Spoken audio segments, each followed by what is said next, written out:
Hey guys, welcome to the channel. Welcome to Tarot News Network. We are now live for our special exclusive 2000 presidential election results. We are now officially live against Democratic candidate Luigi Mangione versus Republican candidate Chico Vert versus the independent candidate looking to break the two-party cycle. We have Curtis Silwa. So he is the independent candidate. The question that we are asking on everybody's mind tonight is who will be the next president of the United States according to 2000 presidential election polling? We have no exact idea who will be the next president of the United States. So here I have my lovely panel, and we're going to talk about and discuss the data on who we think is going to be likely to become the next president of the United States, along with all the statistics, all the data from all past presidential elections, what we're going to predict in this election cycle. And let's start from here. Evner, would you like to introduce yourself? Yeah, hey, hi guys. Evander. Higgins, would you like to introduce yourself? Hello, I'm Jake. A lot of you know me as Tom Higgins. I'm excited to be here tonight and watch the results as they come in live.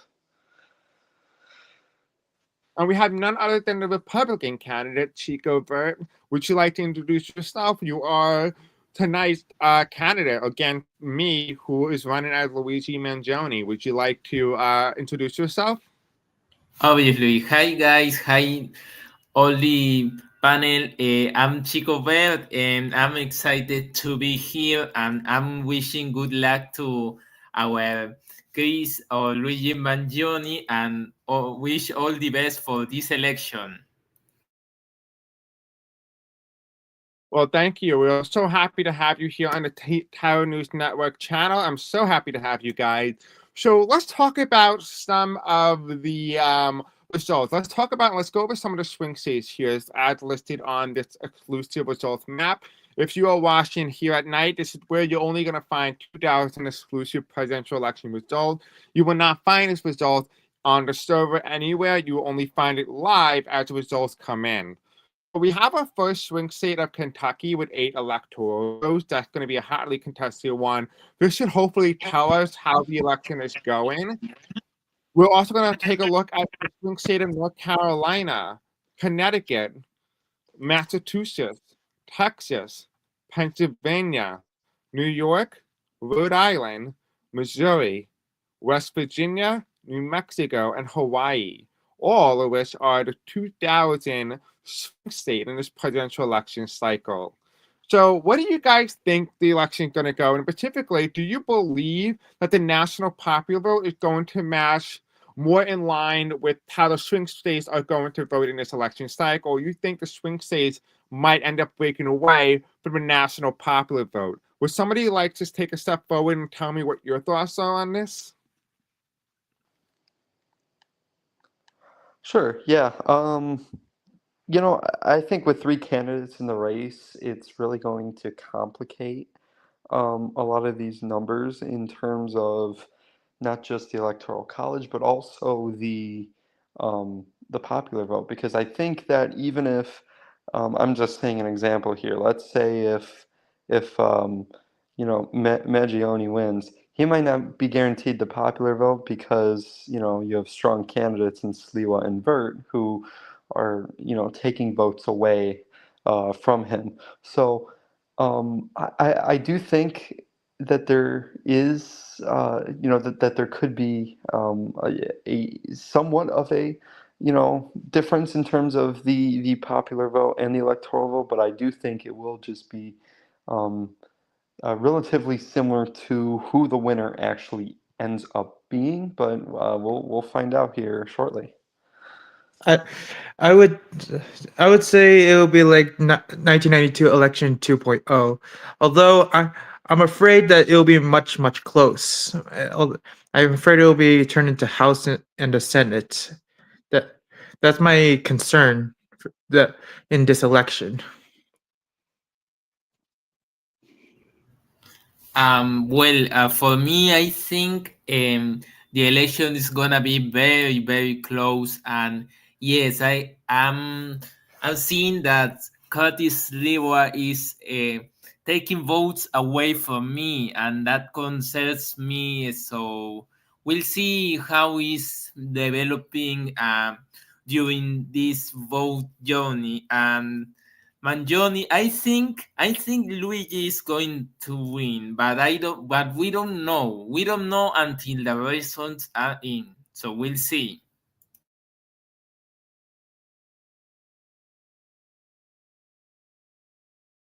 Okay, so I just checked the audio. The audio is fine. The screen is completely fine. So we'll just go ahead, and while Leo is making the results here, I want to take a look at the U.S. Senate map. This is what all the states are up currently for the U.S. 2000 Senate. We have 48 Senate seats. 51 is needed for a majority in terms of the House, in terms of the U.S. Senate. In regards to the U.S. House of Representatives, we have 435 House seats for the election cycle. Like you just said, we don't really know exactly how this election is going to play out. So, anyway, so besides this, let's go ahead and let's talk about the data. Let's start looking at the 13 keys to the White House. So, we have here the first key that we have here, the midterm gains. Did any the previous party, the party in the White House, but by the way, we all want to acknowledge that this is the Republican term. This was under Bob Dole. We had a lot of illegalities and stuff like that. We have okay, guys, I know you want to see the results. We're waiting for Leo to enter the result in. Okay, fine. We'll put the first result in. Okay. All right, so apparently the result is in for the 2000 election. Let's just go ahead. Oh, okay. So we can now officially make an official call within the state of Indiana. Mangione has won Indiana with 41.85% of the popular vote, to Silwa, the independent, at 41.21% of the popular vote, and the Republican candidate winning only 16.94% of the popular vote. We can also project that in the state of Kentucky, Luigi Mangione has also won the state of Kentucky with 8 crucial electoral votes, with 45.7% of the power, to Silwa's 43.5%, and the Republican candidate at 10.8%. Mangione has won Kentucky by 2%. It seems to be the swing state has swung more toward the Democratic Party, and not so much following the national trends, where only Indiana only swung 0.64%. So what do you guys think about this? To be honest, it's a big shock. It's, I mean, look at the margins. The gain on Indiana, I didn't expect that. And this is what I think. So you take a look at the margins. Mangione won Kentucky by 2 points and Indiana by 0.64. That's less than 1. You know, I think that the Vert and Silwa candidacy is really going to help Mangione win this race if he ends up getting there. And yeah, I mean, just the results show that is clearly a major factor in this race. Abner, do you have any comments on this, or Chico? How do you feel about that?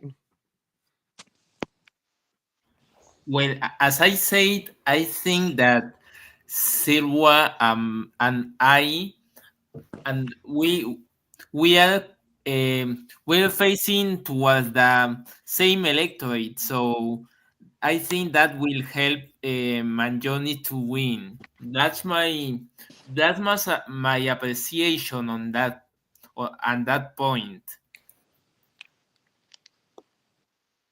Okay, perfect. Thank you for that. So, would you guys like to take a quick look at the Indiana election in 2000 and compare it to how the Republican candidate in real life, George Bush, performed against Democratic candidate Al Gore? Al Gore won Indiana, well, lost Indiana by 41.0%, right? So, if you go ahead and take a look at the results here in Indiana, Mangione only gained not even a percent more than Gore, but somehow still won. Silwa, on the other hand, did outperform the Republican candidate, but the Republican candidate took around 16.94%, which ended up handing Mangione the election in terms of Indiana. So if we were to put this on a national average and expand it nationally speaking, and this is for the states that are not swing states, they're going to go towards the Democrat. At least that's what we're expecting. But the election is so close,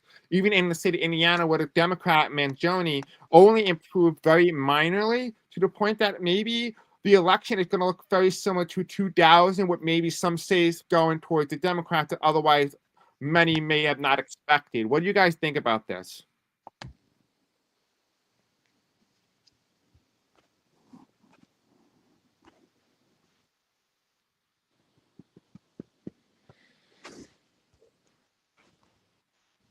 I mean, I think, those are, very interesting, seeing how it kind of correlates with real life. But it's gonna be interesting to watch. This race is far from over. We have a long night ahead of us, um, just by looking at those results. So we'll see what happens, but it should be interesting. And I- do you think like this election could be so close that it can end up going to the House, or you think that because of the three-way party race or the three-way situation that it could possibly hand one candidate a landslide, with even them not even having a supermajority in any of the states or getting more than 50% of the popular vote in the state? I think it might go to the House and Senate. It even though it's far from over, I I have a fear that it might happen. And that's where I disagree with Evander here. I think that it won't, because again, I keep saying this, the three major candidates that are in the race, in my opinion, I think that with three candidates in the race, it's not going to go to the House. I think, and we're going to have a winner tonight, and it's probably going to be a clear and convincing one. But I could be wrong, and the results could change, for sure. And we'll just have to wait and see what happens. Okay, so we can now officially call the Senate race in Indiana. Two Senate seats have flipped, and Indiana has officially went to the Democratic candidate. It's the Democratic Party. It is too close to call in the U.S. Senate as of now, but right now the Democrats lead with two Senate seats over the Independents and the Republican Party tonight. What do you guys think about the Democrats flipping and winning two Senate seats from Indiana? Well, it goes a long way in terms of, Democrats currently hold a majority, I'm pretty sure, right? Already. So, I don't or know no? actually. Oh, actually, no. The Republicans Well, hold the majority. we'll say it goes a long way in terms of them trying to get a majority, and obviously Mangione would love a majority, to help his term, and um, I think that that's good news for Mangione, as the night moves ahead. But I do think too that a lot of it is more down ballot effects.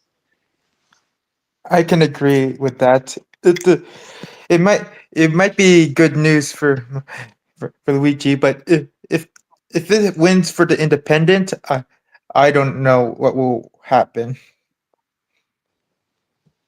Okay, and so do you guys think that there's a possibility that just like in the 2033 midterm, the 2034 midterms, we didn't really know who was going to be in charge of the House of Representatives? Let's go ahead. Let's take a look at the data there. Let's take a look at how the House results went in the prior election, and let's talk about how that might have a side effects on how the election might go in terms of the House of Representatives. Now, we all know that it took about 7 ballots before we determined who was going to be the next Speaker of the House.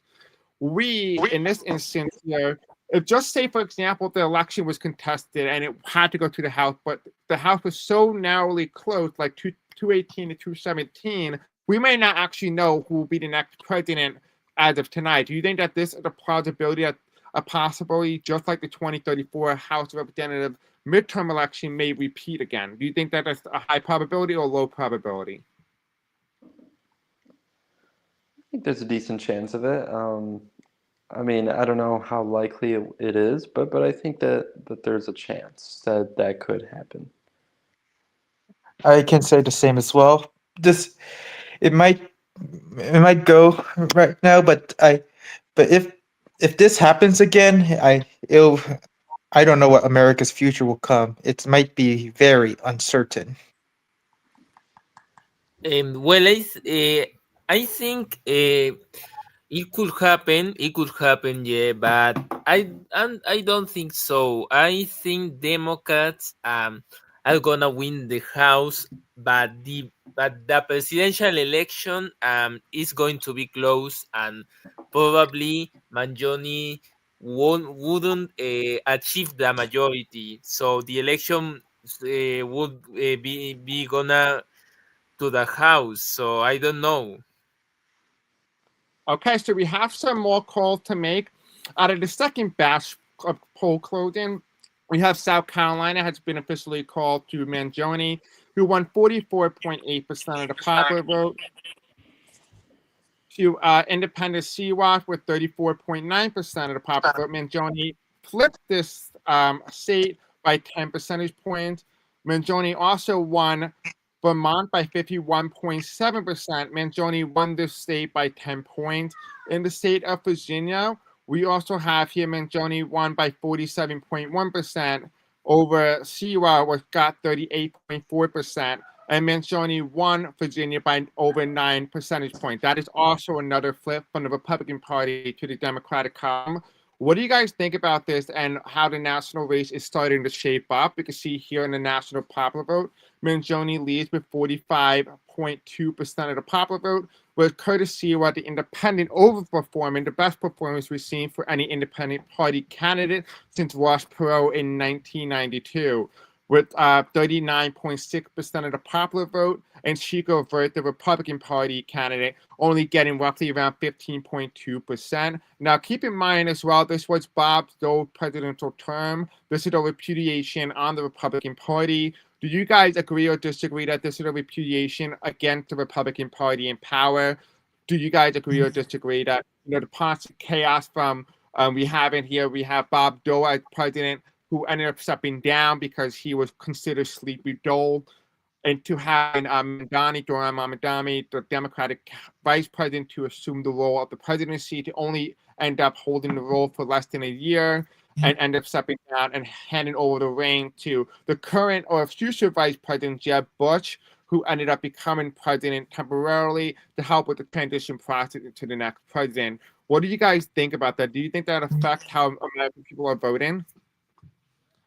I think yes and no. I mean, I think people are voting the way that they would normally vote, but I also think again that the third party matchup between Sliwa and Vert is really what's doing it. I mean, that divided Republicans. You know, you have somebody in Sliwa who's, a conservative candidate, and then you've got Chico Vert, who is the Republican candidate, but is in many facets considered, moderate to liberal Republican. So I think the division in the party is what's hurting them, but I do think there might be a little bit of repudiation and and voting against Republicans because of some of their failures.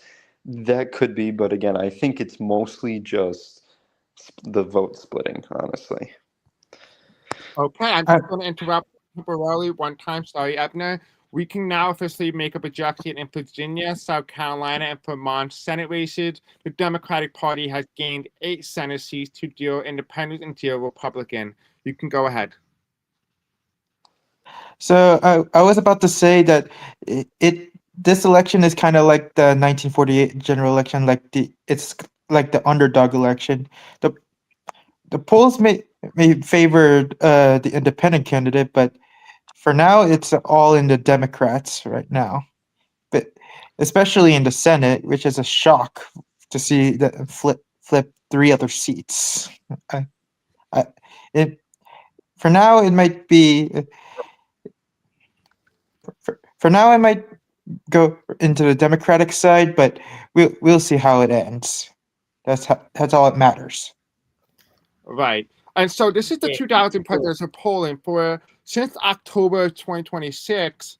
October 26, 2000, the Silwa, when he entered the race, he led or was considered a front runner over the Democratic candidate Luigi Mangione. Do you think that he was underrepresented here? I think the election of 1992, I think the independent candidate was overestimated. So it's a constant pattern. So I think for me, the polls were off, and I was about to say that the vote splitting inside the Republicans. So I think that's hurting them. So, for example, me as the official nominee, I was rejected by my party. So they push away a so-called independent to hurt our candidacy. I think that's hurting us as Republicans. That's my opinion. Okay, thank you for your opinion. We can now officially project that the Democrats currently have 24 House seats, to the Green Party 5 House seats, 16 House seats to the Republicans, and 5 House seats to the Libertarians. As of right now, if the Democrats currently on pace with this, we can officially project that most likely the Democrats might reach the 218 House seats needed without needing to make a government coalition with the other parties. We'll wait and see how this is going to turn out. But the trend continued. The Democrats are on track to win and flip the House of Representatives, the first time they won this since 1994. Okay, so let's go ahead and let's take a look at some of the results and the data. We want to take a look at the economy. So where's my economy thing? Okay, so here is the economy. So as you can see here, this is the national economy from the 38th President, General Ford. You kind of see here the economy is a little bit chaotic. I can see here, but you can see in this little section here, there was a dead period, like right after this really bad drop, the economy struggled to pick up. And then it started increasing with some minor declines. But as you can start to see, as we start to get closer to the 39th President Jimmy Carter, we have the 40th President Ronald Reagan. You can see here there's some growth, there's some negatives here, but it seems to be pretty much consistent. We have the 41st President George Bush. And then we start to go into more of the current reality, which is the 42nd President Bill Clinton. Kind of see how the economy goes up, down, up, down, up, down, up, down. We go into the 43rd president, which is Bob Dole, the most recent president. It's just his term. You can see here that there's some periods of growth, so that's some good. That's also probably coming from the technological boom, the internet boom. And then here you have the 44th president after Bob Dole stepped down. We have here, you start to see a big, massive increase and then a massive decline. The economy shrinks under Mamadani. And then we have here the current president of the United States. He's finishing out his term, the 45th president, Jeb Bush. You kind of see here the economy has been rather consistent. As we start to go over here and start to take a look at the national economy, you can kind of see here it's kind of dead, but then it just poof, it goes up and you see a very big dip. That's a big concern, especially when we start to look at the data, because we want to be able to indicate whether there's a possibility of a recession.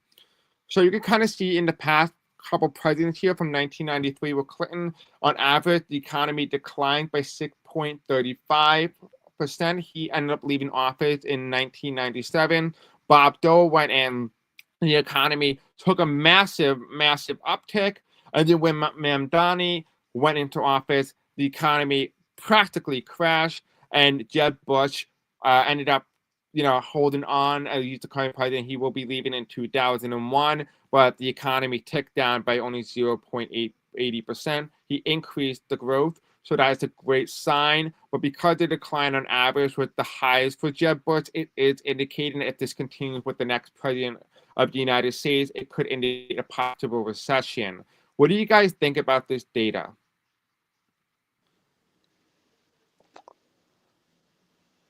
Well, it is interesting data, yeah, and definitely something to look at and to take into consideration, as this election moves forward, and certainly as we find out who will end up becoming the next president. And so this is the actual current President Jeb Bush approval rating in the 2000 U.S. Census. Here you can kind of see here, this is the map. You kind of see Jeb Bush was highly improved in the South, not so much in the mountain region, very much improved in the Northeast. It's very uncertain how the country was feeling. They were unsure about how they feel about the President of the United States, Jeb Bush. They were very uncertain. And here on the West Coast, we can also say that they very much approve. When it comes to the Vice President Ebner, well, we can definitely say with 100% certainty, he was very disliked in the Midwest, unsure how they feel in the Northeast. The South really approved of the Vice President. The mountain ranges do not, or like they do, but very light slightly, and the West does as well. Do you think that this is having some sort of side effects on how the election is going and how people are voting? I mean, in my opinion, not really. I mean, yes, to an extent, but I don't know. I don't think it's really having an effect on how people vote. I mean, as you can see by those approval numbers, it looks pretty good for Evander, except for the Midwest region. So maybe the Midwest votes Republican or Independent this cycle. I don't know. We'll see. Okay, so I'm just going to interrupt for 1 second here. We can now project a winner in the state of Georgia with 13 electoral votes. Mangione won Georgia with 43.7%. He gained Georgia by just 2 percentage points. That's a flip. Also in the state of South Carolina, another swing state, a battleground, he won that state by only 50%, exactly 50%. He has on average in terms of lead of 7 percentage point. That is also another flip into the Democratic column. Mangione is the only one on the map right now with 71 electoral votes. To Silwa, 0 electoral votes, and Chico Vert with 0 electoral votes. In terms of popular vote, the popular vote is narrowing slightly. Luigi Mangione only has 45.9% of the popular vote to Curtis Silwa's 40.8% of the popular vote, with Chico Vert, the Republican candidate, only getting 13.3% of the popular vote. If this continues, do you think that there's a plausibility of a 50-state sweep plus DC? Do you think that this is in the cards here? Do you think that is foregone conclusion? I think absolutely. I think a 50-state sweep looks like a very good chance right now. I mean, just looking at the numbers and how they look right now, it looks, like it's going to be a 50-state sweep. But we'll see what ends up happening. I would say that you're wrong. I think it might be like a 1912 Woodrow Wilson landslide. It might go there for now, but we will see at the end. Okay, and Chico, what do you think? Yeah, I think it's gonna be a Democratic landslide, but not a 50-state sweep, but like Roosevelt won in 1932, I think, like that, but not a totally 50-state sweep. But yes, a landslide is gonna be possible. Okay.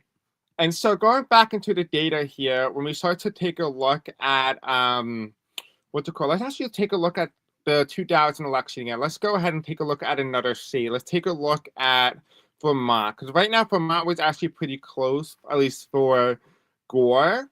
Let's take a look. So Gore won Vermont by 50.63% of the popular vote. Let's go ahead and let's compare that to how Luigi performed in Vermont. Luigi got 51.7% of the popular vote, so he had improved upon Al Gore's margin to just 1 percentage point, which means that on average, we can now probably likely say that if we were to keep this up, at least the Mangione campaign right now are very happy. We could probably project that they're going to win Florida by at least 1 percentage point. Do you guys agree or disagree with that?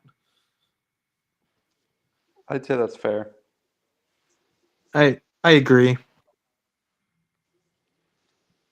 It's kind of crazy how the election is currently on its way. We can now officially project that the Democrats have 12 Senate seats to 0 independents and 0 Republicans. It looks like as of right now, the Democrats are going to get the seats they need in order to become in control of the next U.S. Senate. So we could probably project that that is likely going to happen. We can also project that Democrats are currently in the lead right now in the House of Representatives with 48 House seats to the Green, 10 House seats, 31 Republicans, and 10 libertarian seats. What do you guys think about it? It appears to be that the race is a lot closer in the House of Representatives than it is on a national scale. Do you think that people are voting differently from who they pick at the top of the ticket to who they select on the bottom of the ticket? Do you think that's having an effect? Yeah, I mean, yeah, it very well could. People could have certainly split their ticket, in terms of wanting to choose, the a Democrat for president or a Republican for president and the voting opposite in the House. I mean, I think yes and no. I mean, yeah, again, I think the vote splitting too is kind of having an effect on this. But we'll see what ends up happening with the House. America might be in a multi-party system soon, but for now, I don't think it's not the time. Okay. And let's go ahead and let's talk about the 2000 Republican primary. We have Chico Vert, who ended up winning the Republican presidential primary very narrowly. Of course, it went to a contested Republican convention. It ended up selecting him as the official nominee. He only got 27.6% of the popular vote to his vice president candidate or vice presidential nominee, John Bozzaro, with 33.8%. He lost the popular vote but became the Republican nominee anyway, despite the convention choosing the lower popular candidate. Do you think that this was a bad solution, a bad strategy on the Republican part, especially in a hotly contested 2000 election? You think that this is playing into why the Republicans are performing the way they are? I want to hear what Chico says about this, and then I'll go. Okay, Chico, go ahead. Yeah, I think again, I gonna say I will say it again. Excuse me. I will say it again. I think I'm a victim of vote splitting and a potential party conspiracy against my candidacy and my running mate. So I think we're victims of a system that our own party sidelined us. I think they are vying for their own interest and not of the older party or the people. So we're seeing this resulting in they left the election to the Democrats. So all the strategy, I think, is lost. So as we know, to end, I think our candidacy was ditched by the Republicans, and that's what we're seeing now. Democrat Mangione is winning, so I'm congratulating him. So, but we're gonna see what happens in the end. Thank you. No I offense. appreciate your congratulations. Thank you. I appreciate it. Mind if I talk? Yes, go ahead.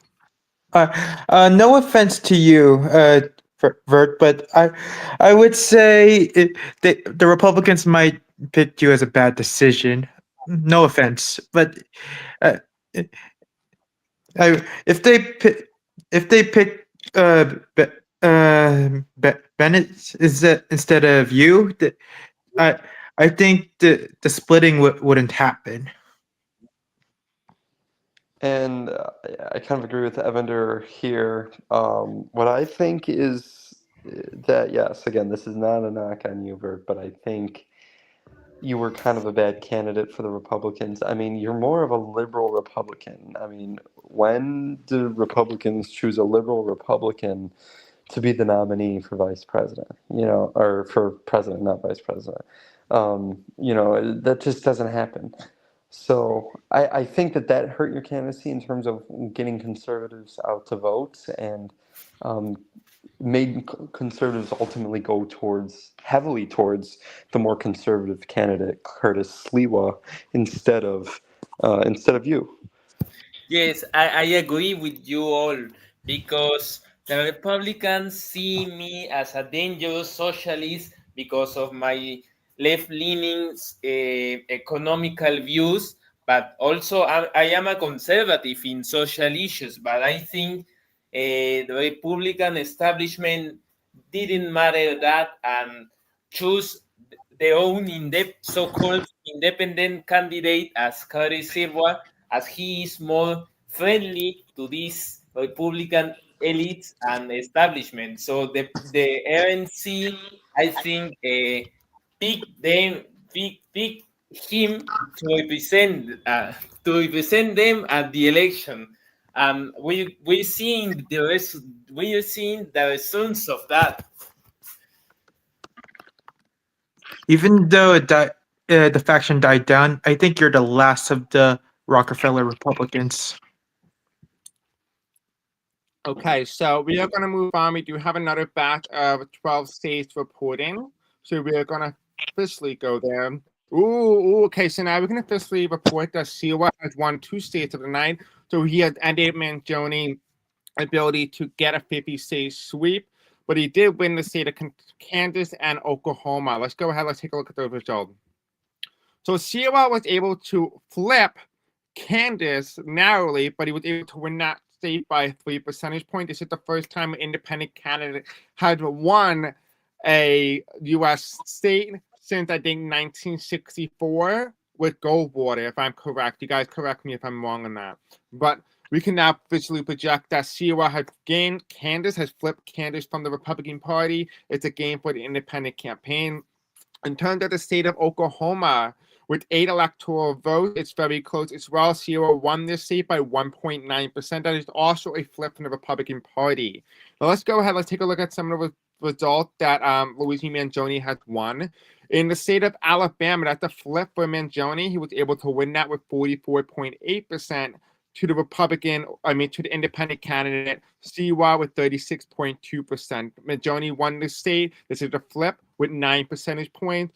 In the battleground of Connecticut, it's 52.2% to Silwa's 39.1% of the vote. Mangione won this swing state by 13 percentage points. In the state of Delaware, Mangione won it by 60.4% to the independent candidate only getting 28.1%. Mangione won this state by 32%. In terms of Washington, D.C., it was actually very close. A lot closer than it's supposed to be in a Democratic stronghold. Luigi Mangione won it by 79.5% to independent candidate winning by 18.9%. And Mangione won this by 61 percentage points. In the state of Illinois, with 22 electoral votes at stake, 59.7% to independent candidate, 29 percentage points. Mangione won this state by 31%. In the state of Kansas, we can project that Silwa has flipped this state with 41.9% to the Democratic candidate Mangione, 38.8%. That is one of the flips of tonight towards the Silwa campaign. In the state of Maryland, with 61.6%, Mangione has won the state by 34 percentage points. In the swing state of Massachusetts, it's a battleground. Mangione won it by 54.3% to Silwa's 39.1%. Mangione won it by 15 percentage points. In the state of Michigan, with 18 electoral votes, Mangione is ahead right now with 29 percentage points. He won Michigan by 57.8%. In the state of Mississippi, Mangione flipped the state of Mississippi with 43.6%. This is a gain. Mangione won the state by 7 percentage points. Silwa at 36.3%, and the Republican candidate at 20.1%. In the state of New Jersey, with 15 electoral votes, Mangione won the state by 61.1% to Silwa's 28.4% and 10.5%. For the Republican, Mangione won New Jersey by 33 percentage points. In the state of Oklahoma, this is another flip for the Silwa campaign. It's 40.8%. Democratic candidate getting 38.9% and 20.3% for the Republican. Silwa won the state by 1.9%. That is the flip toward the independent candidate. In the battleground of Texas, Luigi Mangione won the state of Texas by 47.8% to independent 41.3%, and the Republican only getting 10.9%. This is a net plus for Mangione of 7 percentage points. This is also another major flip, a battleground towards the Democratic candidate. Right now, we can project that Mangione had 210 electoral votes, to Silwa's 14 electoral votes, and Chico Vert to 0 electoral votes. As of right now, we can officially project that Mangione has flipped 2 battleground states of North Carolina and Texas and held on to Kentucky, Connecticut, and Massachusetts. He is currently at 210 electoral votes, and Luigi Mangione is in the popular vote lead right now, 51.2% to Curtis Silwa, 36.3%, and 12.5% for Chico Vert. That's a lot of information. Would you guys like to break it down?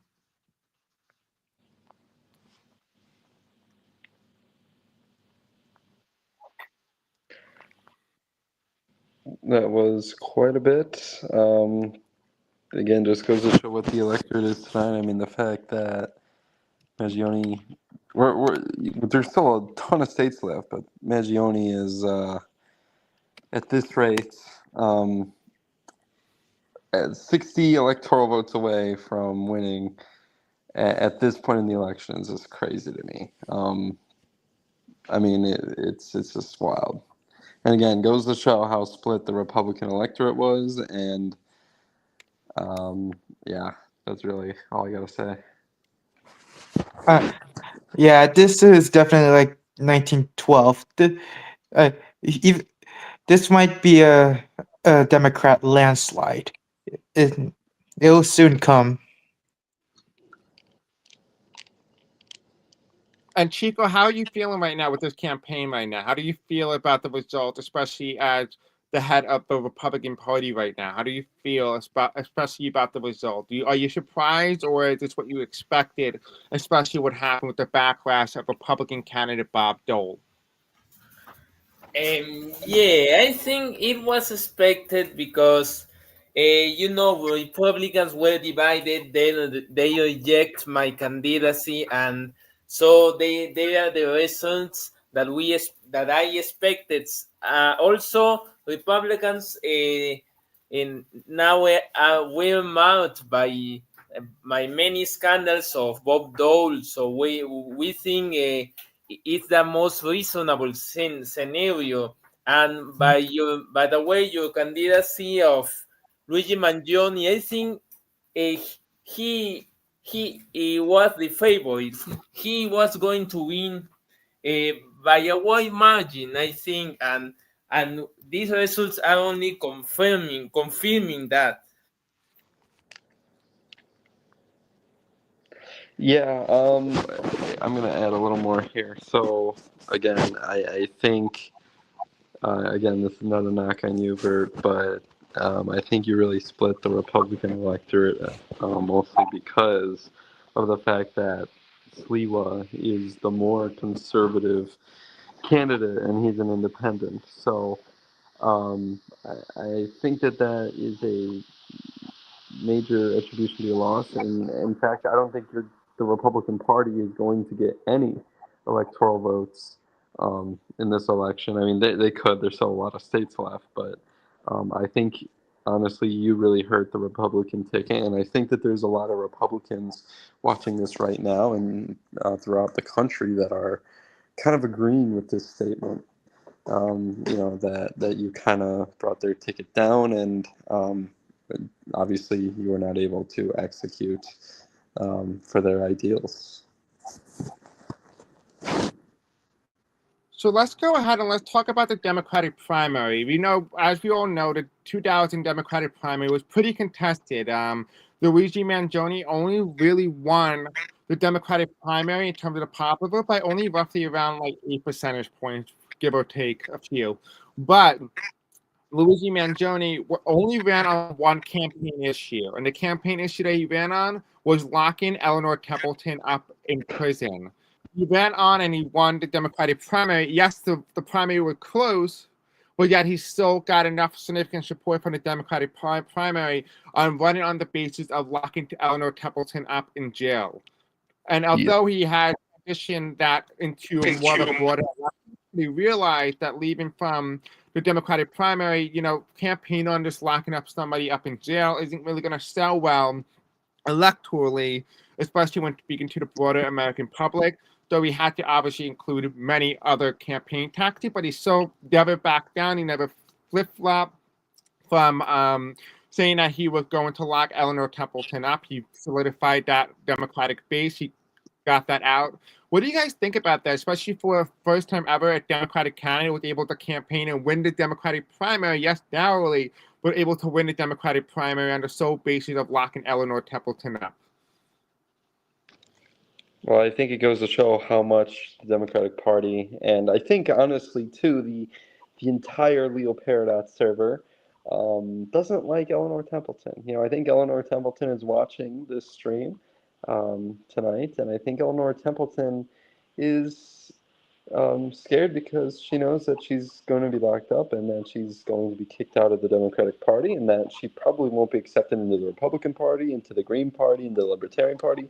She's basically going to have to become an independent and continue to lose election after election after election. So, I don't know. We'll see what happens. But it's, I think it was a very popular issue in the end of the day. Yeah, it might happen as well. Uh, although I did went further by expelling her from the Democratic Party, it's not. I don't. Her views is not even like democratic. It's more. It's not. It's not. Even though it's liberal, I don't see any. I don't see any of her loyalty. That's the thing. And She would you hasn't like to explain anybody. more about that loyalty? She does. She doesn't have any. She does have a few supporters, but I don't think it will. But most of them hate it. Most of them hate her. Okay, thank you for that. And part of the reason why we're talking about Eleanor Templeton, for any viewers or any American watching tonight, if you haven't been updated on the news cycle, Eleanor Templeton in the past presidential debate and even the town hall have said that she would not release the Epstein files or not even yet release the Epstein files if she was in them. She said that she supported dualophilia. She just said she would do intimate actions with minors, would have an intimate relationship with a duck, and multitude other outlandish, scandalous behavior otherwise would disqualify a candidate on the stage. Would you guys have anything to say to that, especially with all the scandals with Eleanor Templeton? There's so many to keep up. Would you like to tell the American people tonight what some of those scandals are, if you remember them? Are you talking to me? Or Whoever you want. Evander, you can go first if you want. Nah, I'll pass.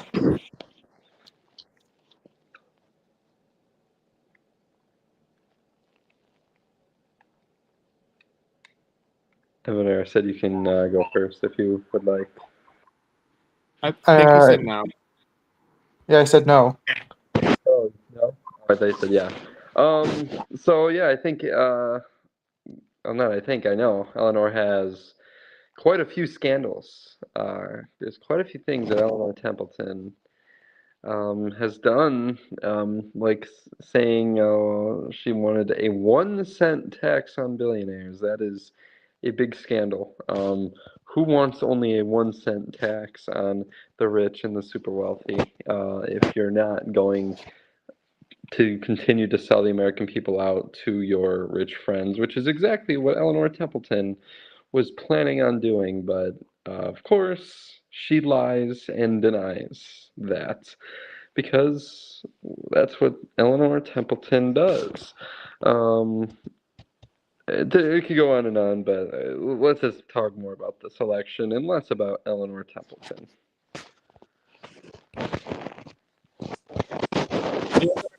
Call, because we do have some calls we do need to make.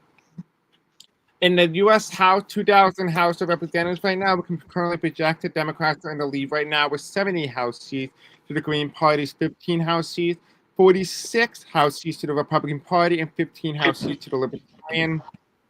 As in terms of the U.S. Senate, we are now going to officially call a lot of these seats in the Democratic column with 24 U.S. senators to 0 independents and 0 Republicans at this hour.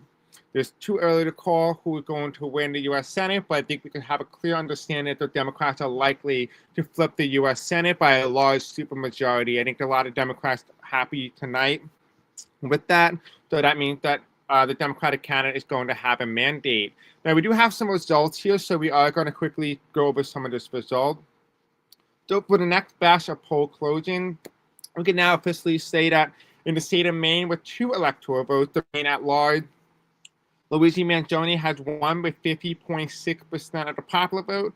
To Silwa, 41.5%. Mangione has won Maine at large with 9 percentage points. In terms of Maine's first congressional district, Luigi Mangione has won with 51.7% to 41 to Silwa, or the independent, with 11 percentage points swing towards Mangione.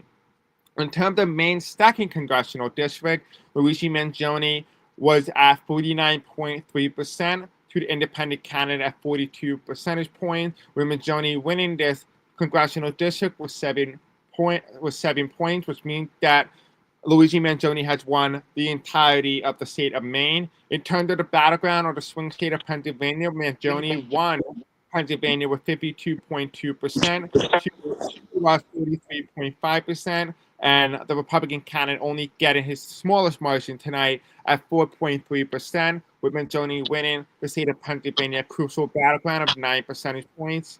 This is a hold for the Mangione campaign. We can currently project that Mangione is currently at 237 electoral votes to Silwa's 14 electoral votes.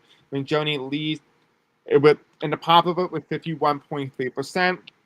To the independent candidate, 37.2% and 11.6% for the Republican Party candidate. Now, do you guys think that the result may have favored the Republican Party, with those 11.6% of the voters choosing the Republican candidate going to the independent, the center-right candidate? Do you think that this election would have been very close? Had there just been a Republican and a Democrat in the race? Absolutely. No, if it had been Mangione versus Silwa, the independent, no Republican, had the Republican candidate dropped out of the race? Yes, I think it would have been close. And I think the results just show it too. Everybody can agree with it that had Vert not been in this race, and had there not even been a Republican, this race would be a lot closer. And I think that says a lot. But we'll see what ends up happening. I have to agree. It might, if without Vert, it would be very, very close.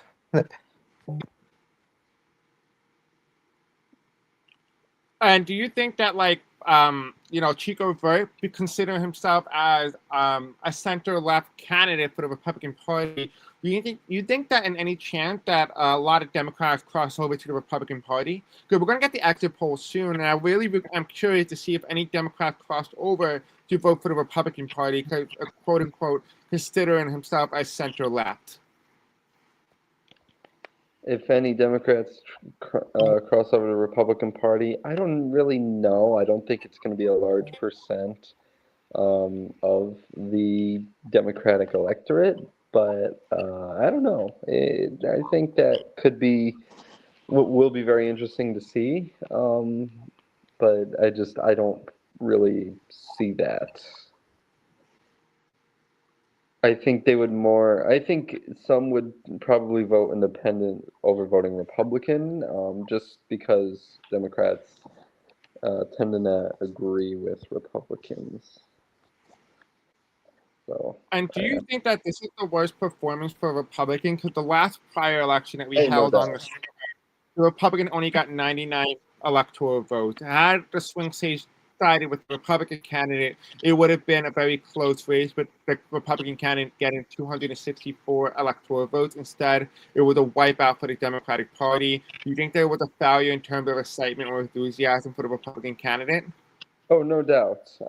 I think that this was terrible turnout for the Republican Party, and they I think now undergo a reflection in terms of who they feel can lead their party into the future and try to come here in 2004 and try to defeat what I know it's not official yet, but what looks to be Mangione in the general election. We'll see what ends up happening, but yeah, they definitely need to do a period of reflection and thinking before the next cycle, and even before the next midterm cycle, to kind of determine what kind of candidates are going to invigorate their base and make their base excited. Because it seems right now that their base is not excited in terms of, because they voted, the Republican candidate was a liberal, basically. So I think there's going to be a lot of reflection within the Republican Party for sure. And do you think that I can. go Sorry, ahead. can I talk? I can agree with that. But, um, and because of even when the next poll might close, I think Templeton might be very screwed in the next poll. I mean, in the next poll closing, and uh,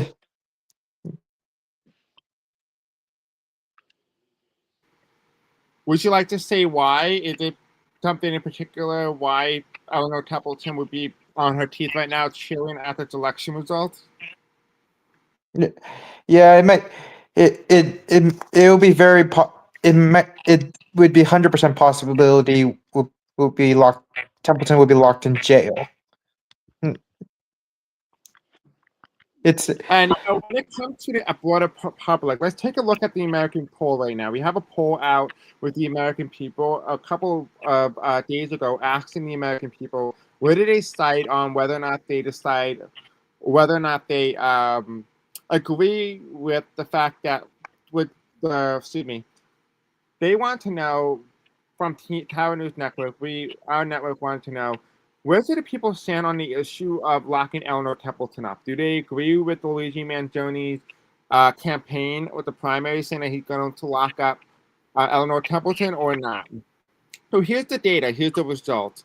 We have here about 50-50 believe 50% of the U.S. server believes that Eleanor Templeton should be locked up. The other half believes Eleanor Templeton should not be locked up. What do you say with that? Because obviously tonight we're seeing that that's not a mere reflection. It doesn't seem to indicate that the American people are too concerned with Eleanor Templeton being locked up. Because when we start to look at other data as well, we start to ask the American people, do you put that as one of your number one important things that you agree or disagree with? And people said that 50% say that yes, they actually voted for the candidate who's likely to stop Eleanor Templeton. 20% say that no, and 30% said that they didn't care about whether or not Templeton would be locked up or not. As we start to look at the candidates now, people asking them what are the most important issues that they voted on when they went to the polls in 2000, we can confirm that 29% agreed that the economy was the number one issue. The second number one issue was taxes at 15%, and 15% also going to education. Those are the top three main issues on the American people when it comes to going to the polls. When it comes to the minor issues, only 8% of Americans say that they believe that crime and pedophilia was the number one issue as of why they went to the polls. Which means that, I don't know, Templeton, even though Luigi Mangione said that he was going to lock her up, doesn't seem to have side effects in terms of how the electorate is voting. However, abortion is at 10%, national defense at 10%, and LGBTQ plus rights are also at 10%. What do you guys have to say about this data right here?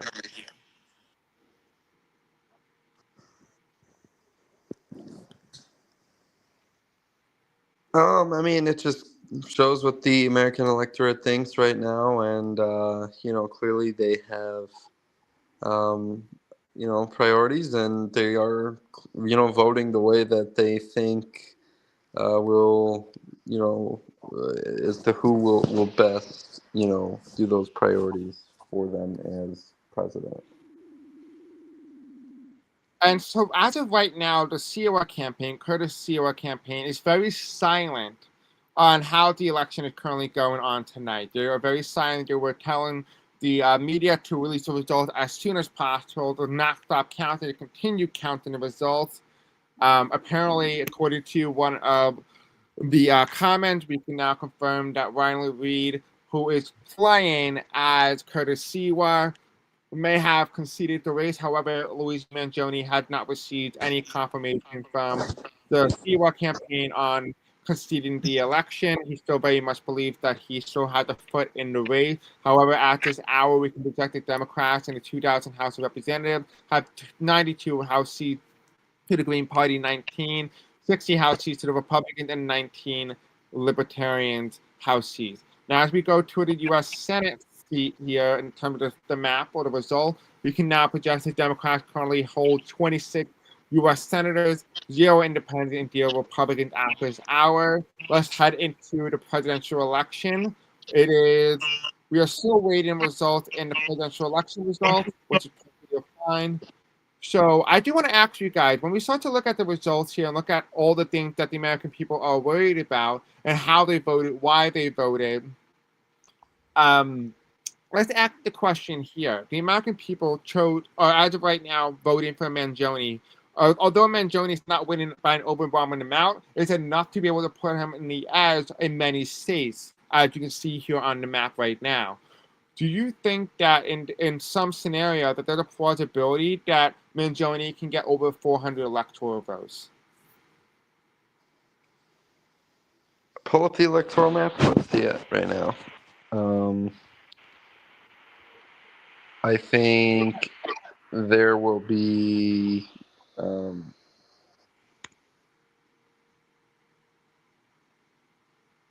I think there's a decent chance that that Mangione could get 400 electoral votes, but again, we'll see what happens with the rest of these results. As of right now, yes, but we'll see what else comes in and what else goes down. Okay, so we have some exit polls.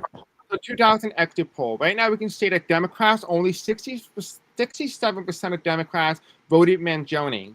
28% of Democrats voted Silwa, with 5% of Democrats voting for Vert. As for the Republican Party, only 10% of Republicans voted for Mangione, 7% voted for Silwa, and 20% voted for Chico Vert. As for the Libertarian Party, 60% of Mangione voted for Mangione, 20% voted for Silwa, and 20% voted for Chico Vert. As for the Green Party, 100% of voters in the Mangione camp went to Mangione. As for how independents voted, this is actually very interesting. Independents or others, 45% of independents voted for Mangione. Mangione was 55% of independents voted for Silwa. What do you guys think about the independents and how they voted? They seem to be very split on who they wanted to vote for.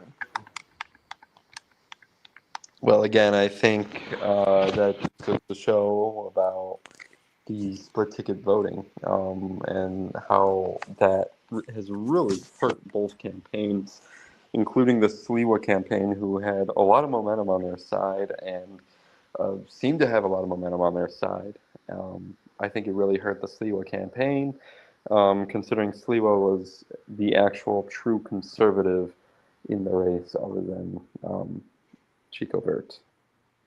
Do you think that, when you look at the results, you look at the data here, Mangione is winning in terms of some areas, but Silwa is also winning huge in other areas like the Republicans or the Independents. But when it comes to gender issues, 42% of males voted for Mangione, voted for the Democrat, with 46% of males voting for Silwa, the Republican, and 12% of males voting for the Republican candidate. Which you can see as of now, the result is telling us that males in general vote more towards the Republican Party or vote more towards conservatism than it is for liberalism. As for the females, they're even more conservative, with only 33% of females only voting for Mangione, and 67% voting for Silwa, with 0% for the Republican candidate. As for others who don't identify themselves as male or female or did not want to state their gender, only 100% of them voted for the conservative candidate. As in terms of age, between the age of 13 to 17-year-old, 83% of them voted for Silwa and 17% voted for Republican. As in terms of 18 or older, 55% voted for Mangione, 36% voted for Silwa, and 9% voted for the Republican. You can definitely see that there's definitely a big lopsided. The 13 to 17-year-old base seem to be very conservative, whereas the 18-year-old seem to be more in favor of Mangione, with 55 to 36% of the popular vote. What do you guys think about the gender and the age? I can talk if I. Oh, okay. I would say the gender one is very very interesting. Despite Mangione leading into the election, Siwa is getting a lot better in the gender polls. Especially and for age, it's a 50-50. Nothing to say. Higgins, would you like to say anything? Not really. No. Okay. What I find really interesting, when you look at the results here, you see that it's entirely lopsided towards Silwa. That is true. What the fuck? I mean, what the heck? I'll tell you lost some. Hold on. Oh, we're having some technical difficulties here. For 1 second, guys. Fire TNN. Fake news. All right, so hold on, guys. We're having some technical difficulties here. Let me just pull up the history of everything. Beep. So would you guys like to continue talking while I pull up everything? You don't have to, but in case you do.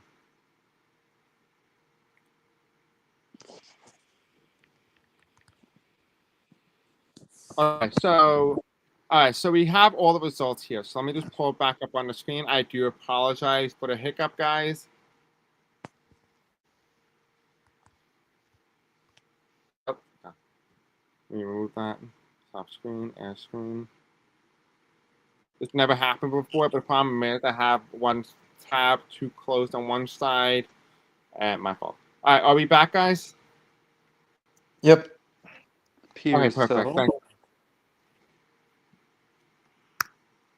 Okay, so let's take a look back at the polling data. Exit poll. That's what happened. That's where we were the last time. Let's see what happened. It's taking a little bit to load because everything needs to reload back up. You want us really interesting though, as I was saying earlier before the little bit of the hiccup, everything seemed to be on the momentum seemed to be on Silwa's side.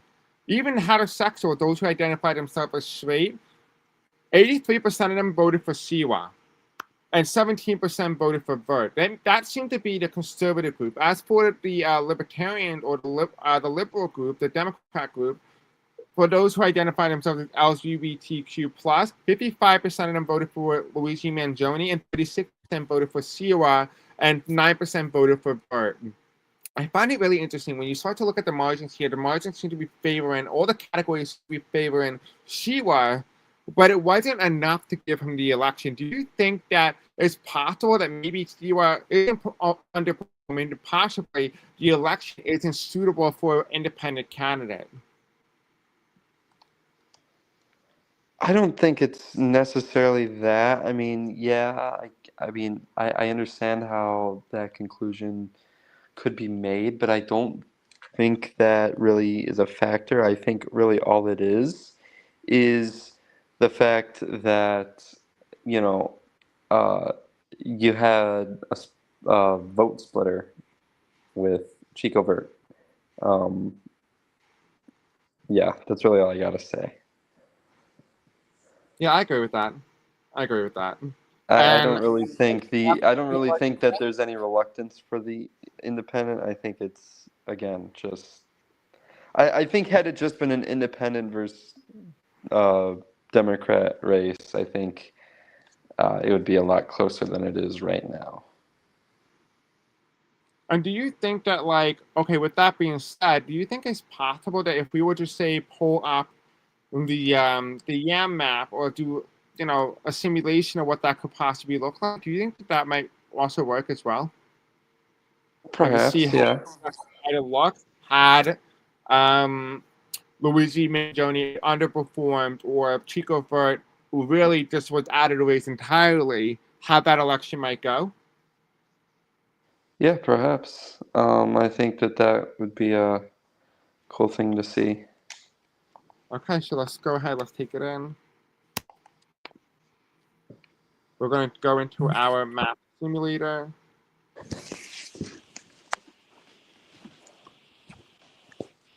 You guys can see the screen, right? Yeah. Okay. I don't know what that woman's butt is being on the screen for. Okay, so let's see. Let's put it as Burton.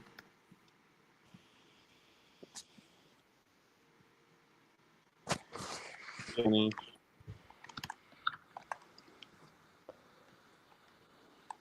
And we have another final candidate, Silwa. Okay. And we got to pick a color for him. I'm thinking maybe like this color, generate some shades. Perfect. Oop, it came up as silly. Silly Silly. Sliwa. This would be the new trend. It happened again. Honestly, I will say that the Curtis Sliwa in real life is really funny. I can agree with that. He is really funny. I mean, I those would. debates in We. real life New I. York mayoral We. debates were We should get that. hilarious. We should get that trended. We should. Yeah, I know. Actually, I agree with that. We want to do a donut. I want to do it on, probably say the left side, so you guys can see it in full form. All right. Well, you guys like the way this is set up? Yep. Yeah. Okay, so let's go ahead. Let's take a look at the result, and we're doing a side-by-side comparison. But first, we can now officially make a projection in the 2000 presidential election results. We can now project that Mangione has won 316 electoral votes. He is elected the next president of the United States. He will be sworn in as the 46th U.S. president. And he is Silwa got 27 electoral votes, winning mostly the mountain states as well, which is really, really interesting, actually. It kind of seemed to be on par with how the uncertainty in terms of how the American people or the American electorate was feeling about the vice president and the president approval rating. Let's go ahead, let's take a look at that. We're going to wait for this to load for 1 second. Kind of see here, they were very unhappy with the vice president. You see that here? You guys see this on your screen? Yes. You can see that they were very unhappy. It makes complete sense that it will vote against the Democratic Party. And as for President Jeb Bush, they were very interested in how they feel about the Democratic candidate. It was very interesting. It was kind of like 50-50. Like one half went to the Democrat, the other half said, not so much. I find that to be really interesting looking at the results here. Now, going back into the data, we can now officially project that Silwa got 27 electoral votes. Let's go ahead. Let's take a look at some of the results here. Let's take a look at the next batch of poll closing. We can now project in the state of Louisiana with 9 electoral votes. Luigi Mangione has won 45.9% of the popular vote. Of the Louisiana's popular vote to 41.2% to Silwa. Mangione won Louisiana by 5 percentage points. In the state of Nebraska at large, with 2 electoral votes, Silwa won Nebraska at large with 40.4%, with a 5 percentage point lead. Nebraska's first congressional district is a lot closer, with Silwa at 41.7% to the Democratic candidate Mangione at 37.9%, with Silwa also gaining 4 percentage points in terms of Nebraska's second congressional district, the first 1 electoral vote.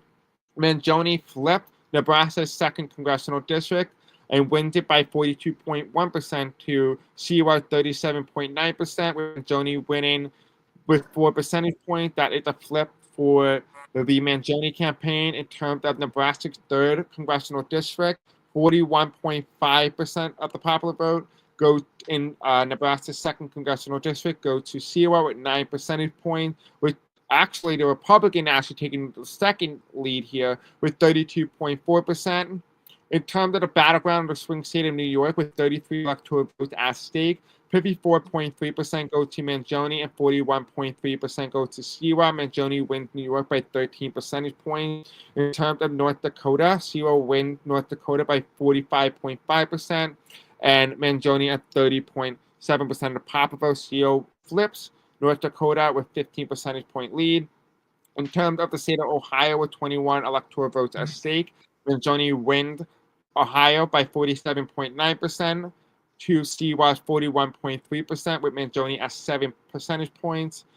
In the swing state of Rhode Island, Mangione wins with 54.3% of the popular vote to Silwa at 39.1%. Mangione wins by 15 percentage points. In the state of South Dakota, it's also another flip for the Silwa campaign. He won South Dakota narrowly with 41.6% to Mangione 38%. That is a 4% lead. In the state of Tennessee, 11 electoral votes has gone to Mangione with 53.7%, with 29.5% going to Silwa. This is a large lead for the Democrats with 24 percentage points. It seems like the South is going towards the Democrats, whereas the midsection of the country is going towards Silwa. In the state of Wyoming, with 3 electoral votes, 42.6%, Silwa has won a highly Republican stronghold. He has flipped this away from the Republican Party, who got 28.6%. And came in third behind Mangione at 28.8%. This is another flip for the Silwa campaign. Let's go ahead. Let's take a look at the Electoral College map as of now. It currently stands that Mangione currently has 50.7% of the popular vote to Curtis Silwa at 37.9% of the popular vote, and Chico Vert at 11.4%. A lot of information, a lot to get through today. But what do you guys think so far about how the election is shaping up? Not really surprising. I figured this was going to be a landslide one way or the other.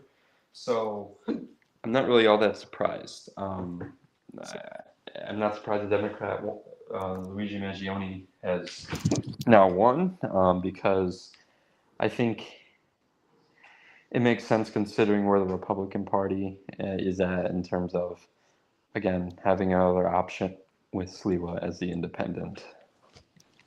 I would say the same as well. And, and with this win, 3 words: Templeton is screwed. Absolutely. And so we do have some extra reporting coming from the Leo Peridot campaign. Leo Peridot, the event host, he said that 46% of voters voted in the election cycle. That's a 12% turnout. That is a decrease from the prior election where Democrats and the Republicans faced off in the 2032 election. And that was only 52 votes. It's an underperformance of about 6 votes. But it was still pretty much a high turnout election, but it's still, again, still very low in terms of the presidential. It's definitely the lowest turnout for a presidential election in Sherwood history as of now. Going back into the results and the data, though, let's take a look. Let's do the comparison now. So let's look in Indiana. Whoever says Mangione doesn't win by over 50 percentage points, we're going to give that to Silwa. What do you guys say about that? Right, so let's my say, God. what do you think? You want to do that? No, I don't know. Your choice. It's up to you guys. I mean, want to do that? Do you think that's a good idea? What do you think? I think so. I think let's do that. Let's do multiple different ways. Let's do it from there. What do you guys think about that? All right. All right. I'm down. Okay. So the first state Mangione is going to win as of now. If the status election was only a two-way race between Mangione and Silwa. Right now, Silwa is at 28 electoral votes and Mangione at 3 electoral votes. Let's go ahead and let's take a look at Vermont 13. As of right now, we can still say that that is safely within the conservative column. We're going to give that to Silwa. He's at 41 electoral votes. Georgia, that's also under 50% for Mangione. We're going to give that to Silwa. In terms of North Carolina with 14 electoral votes, that's actually at 50%. We're going to give that to Mangione because even though it's at 50%, what do you guys think? Do you think it might be decided by the narrowest margin? Do you think I should just give it entirely to Luigi for North Carolina being a swing state? I think Luigi might win it slightly. What do you think, Jake?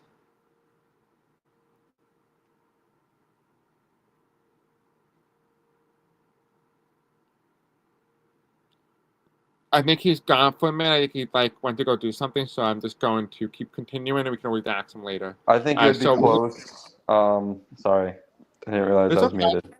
I think it would be close. I mean, he already has 50%, so I mean, I think it would be like 50-50.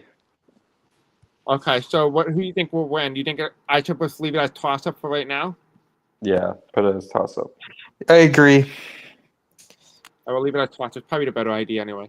We're going to do Delaware, D.C., and Illinois. Okay. So Delaware, D.C. Okay, so Mangione got 39 electoral votes to Silwa 63. This is what the map would have looked like had it only been a two-way race. In terms of candidates, obviously, we're going to give that to Silwa.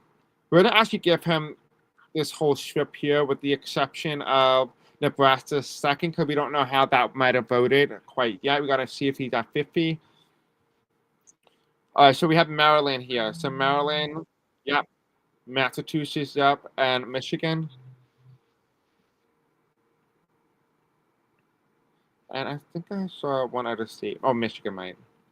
Okay, so Michigan definitely would have went to the Democratic Party. Let's see how the map would look. You guys think it might look like basically a map that looks similar to 2000 versus Gore versus Bush? I don't know. That's okay. Okay, we'll look at New Jersey. Okay, New Jersey is Democrat. Hey, Mangione. I find the result to be very interesting, you know what I mean? Yeah, I can agree with that. Okay, so we'll say that Silwa wins Texas because he's under 50%. Maine at large goes with Mangione. Maine's first congressional district also goes to Mangione. So Maine at large. Let's take a look at the second congressional district. We can actually see that will go to Silwa. So Silwa will also flip Maine's second congressional district in terms of Pennsylvania. That would go to the Democrats. So Mangione will win the crucial state of Pennsylvania. As for Louisiana, we're going to say that would narrowly go to Silwa. So Silwa would narrowly win Louisiana. Nebraska already had that. So Nebraska's second congressional district will also go to Silwa. So we can also project that he will win the entirely Nebraska. In terms of New York, as of right now, we can say that Mangione will win New York, 33 electoral votes. Rhode Island at Mangione, so Mangione will win Rhode Island, 4 electoral votes. Okay, let's take a look at North Dakota. North Dakota will go to Silwa, which we already know. Ohio at 47. So that is going to go to Silwa. As of right now, it looks like it's shaping up to be a traditional 2000 election map as of now.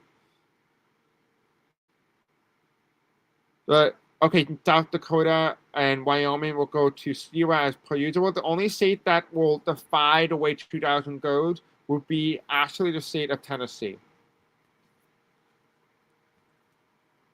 So it would be 168 electoral votes to Luigi Mangione and 158 electoral votes to Silwa. This is what the election would have looked like in a two-way race.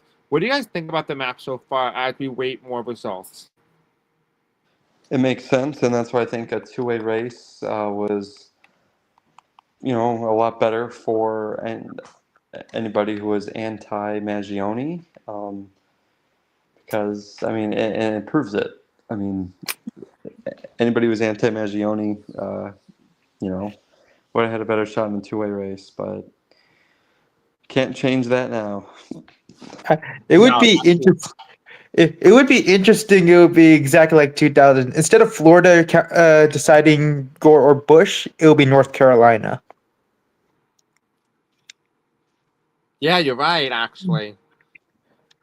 You're right. It will be North Carolina. Let's make a category for that. Let's put it as too close to call.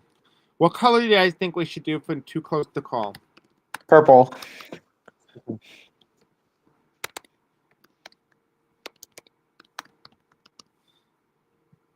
I'm really excited. After this, I actually want to do a preview on how it would look in the head-to-head race with what to call it?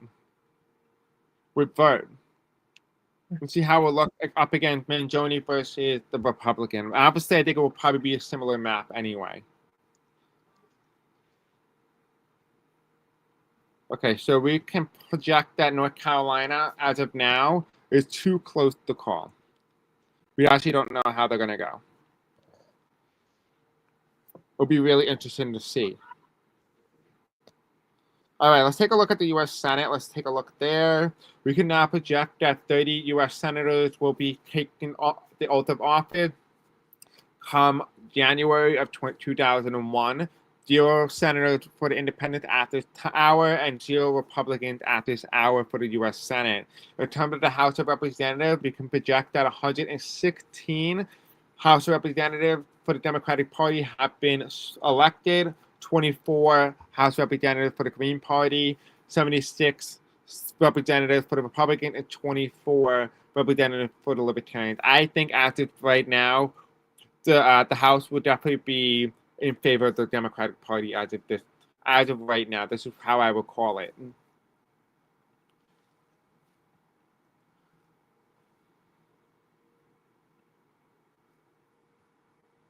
All right. So as we're waiting for more results to come in, we already have the exit polls.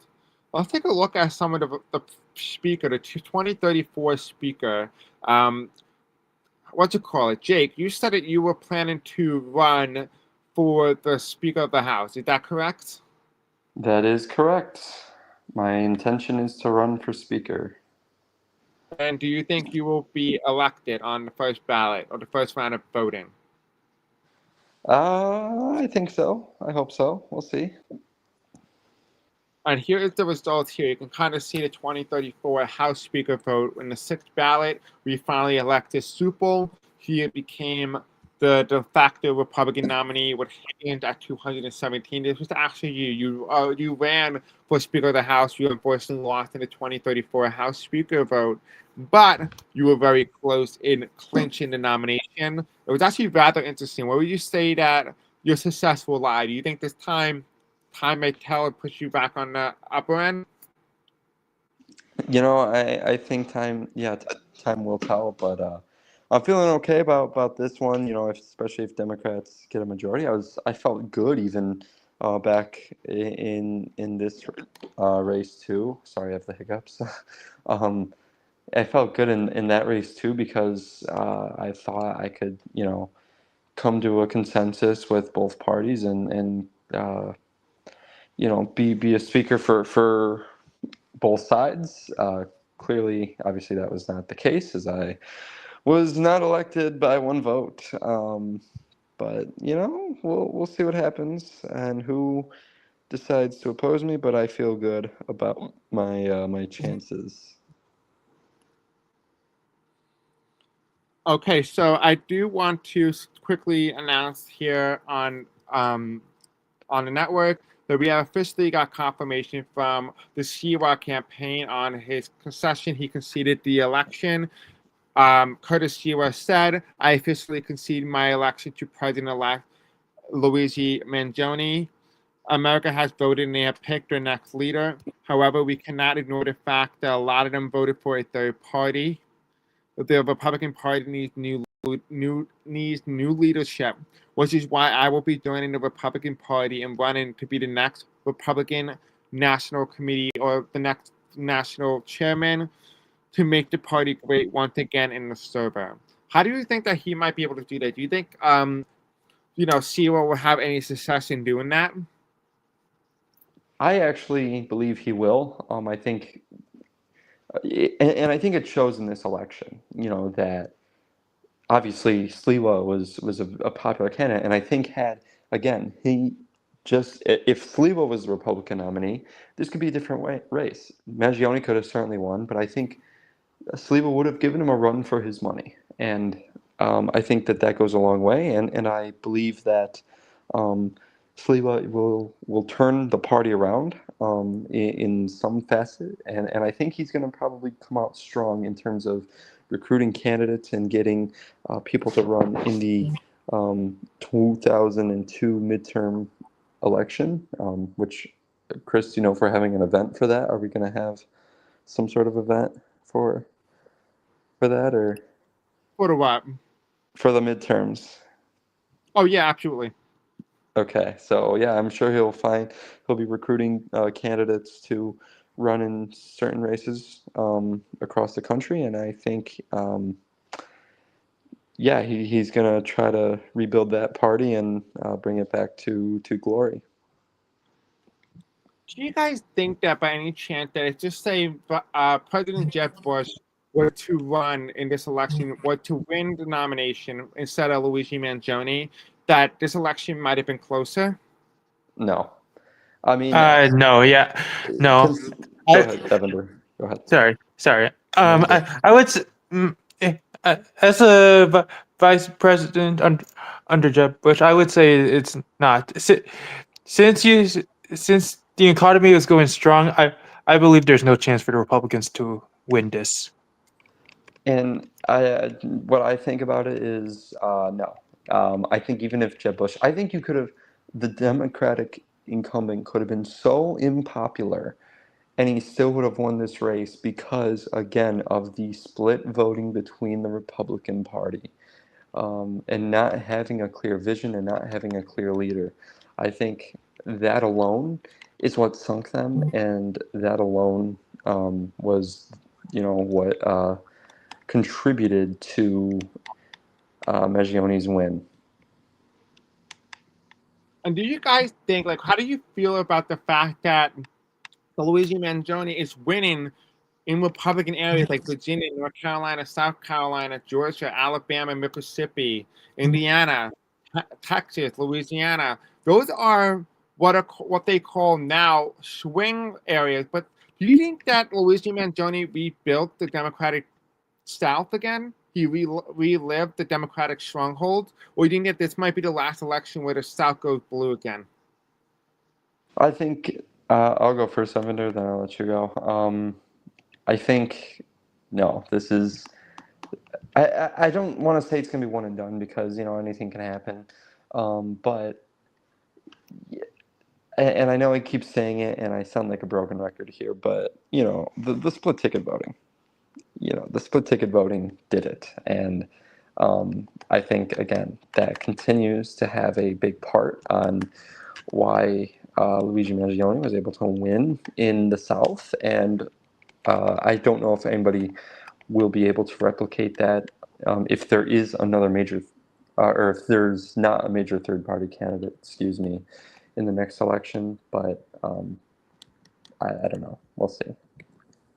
Do you I think would. that? Sorry, Go ahead. sorry. I would say it will be the last time. If there with if there's a third party candidate in the 2004 election, if the Solid South might be rebuilt, but if it's still a two-way race, then it will not. Then it will be gone forever. Okay, that's interesting. Interesting perspective here. Now, as we start to look at the results and start to look at the data, you start to see something interesting here.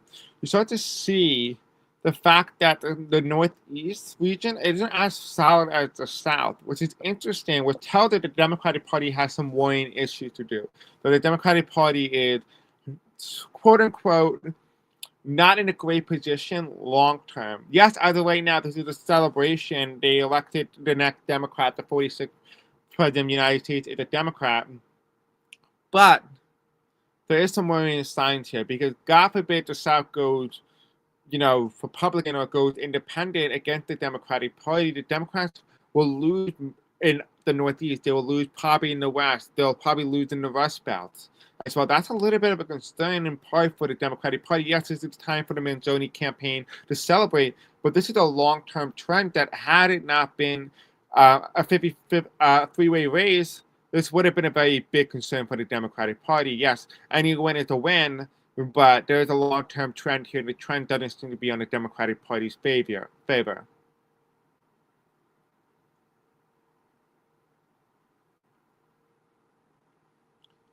And it's rather interesting too because I think that with the Silwa campaign, it can do two things. It can either embolden the independents to continue running in this election cycle, or it could either force them not to run and only force a two-party bureaucracy, where they only two candidates run in the election and no independent candidate runs. There's a possibility of that occurring as well. And you want to know what's interesting too, because Silwa did not play spoiler in this campaign. He did not. If anything, it was the Republican candidate that ended up playing spoiler in this election, taking votes away from Silwa, enough votes to hammer in some of these states. Had Vert not been in an election or had dropped out, the election would have been more lopsided. And as you can see here, we can totally see that with the map that had this race been a two-way race, it would have been 161 to Silwa and 168 for Mangione. This would have been a lot closer of an election than many may have predicted. Now, when we start to look at the other results, we start to go back in past history. Let's go ahead. Let's take a look at the last time in 2032. I believe that we actually had a three-way race. Let's take a look at that. We actually had a four-way race. The Democrats here got only 51% of the popular vote. John Stupel, the Republican, got 34.2%, and Kamala Harris, the Forward Party, got 11.1%, and Metal Crusader got 3.7% of the popular vote. So this is the result from the 2032 presidential election. Let's compare that to where the Democrats are now. The Democrats, Mangione, is only at 50.2%. Curtis Steele is at 38.2%. That's an increase in terms of the conservative aspect for the conservative wing, which means we got to hand it to him. He did a pretty good job. He increased his margin by 4%, whereas Chico Vert decreased the margin actually kept the same margin as Kamala Harris. Now, this election would have been entirely different had Political Junkie been in the election race. Now, Political Junkie, as you may have not known, or if you're just joining us, there was a massive scandal. A scandal that hit the airwave during the October surprise. This was actually a four-way race between Mangione, Silwa, Vert, and Political Junkie. Political Junkie was the de facto frontrunner in this election cycle. He ended up not denying allegation by his current best friend that she was a predator, she was sexting minors and doing all these other things. There was this quote unquote a reveal or a scandal that came out and hit the airwave as an October surprise because he was the leading candidate. The information hit the airwave, it went in public, and the way he handled it tanked his campaign. People were not so much concerned about what was happening, but the way he acted put people in a position where they're like, whoa, whoa, whoa, hold on. I don't think I want to support a junking campaign. I don't think I want to support a guy who cannot deny that these allegations are true or not. And it ended up coming out true that the person who posted these things, who sexted minors, who were trying to go after minors and doing all these, weird, creepy things, actually were true. And this actually happened in real life, too. And it's interesting because Mangione campaign ran on in the 2000 Democratic primary, running against a sexual predator, or at least a supposedly quote-unquote predator being Templeton. But that was just all for fun and giggles, right? But this one actually ended up being actually real and actually legit. Do you think that might have had an effect on how the race happened, and maybe it may have favored the candidate that was campaigning from the beginning on, going after federal sex offenders and stuff like that? Do you think that might have had an effect on the race? According to how voters are saying, only 30% of voters say that it had no effect. 20% said they didn't really put that as a top priority because the candidate is no longer in the race, whereas 50% of voters say that, yes, it was their number one priority. It's interesting, and I don't really fully know how to respond to that, to be honest. So that's all I got. That's okay. And actually, I know that Jake, for anybody who's watching tonight, Jake, he just recently got back. He took a little bit of break from the server, so he's not really 100% up to date on everything that happened. So obviously, it makes complete sense why you had no response, because you were not here when it all went down. You actually just arrived about 2 days after the event had taken place. Now, as of right now, we can project that 140 Democrats have been elected to the House of Representatives. 29 Green Party representatives have been elected. 92 Republicans have been elected, and 29 Libertarians have been projected. As of this hour, we can project the Democrats are on track and will win the next House of Representatives. So we can definitely call the House of Representatives for the Democratic Party. And as for the U.S. Senate, it is too close to call. But if the way the elections are going, we're probably going to say that this will also go towards the Democrats. So we'll probably say that the Democrats will likely be the winners, the big winners in the 2000 presidential election, the Senate, and the House. This will be a trifecta, a massive trifecta for the Democratic Party. All right, so the results are being updated right now at this hour, so we are going to take a look at the result. Okay, so now we can make a projection here in the 8th poll closing bash. In the state of New Hampshire, Mangione wins with 48.8% of the vote to Silwa 41.9%. Mangione wins by 7 percentage points. In the battleground in Missouri, with 11 electoral votes at stake, Mangione wins with 45.7% to Silwa 43.5%. Mangione wins this state by only 2 percentage points. In the state of West Virginia, the battleground, 51% of voters, 1.1% of voters chose Silwa, with 48.9% voting for Mangione.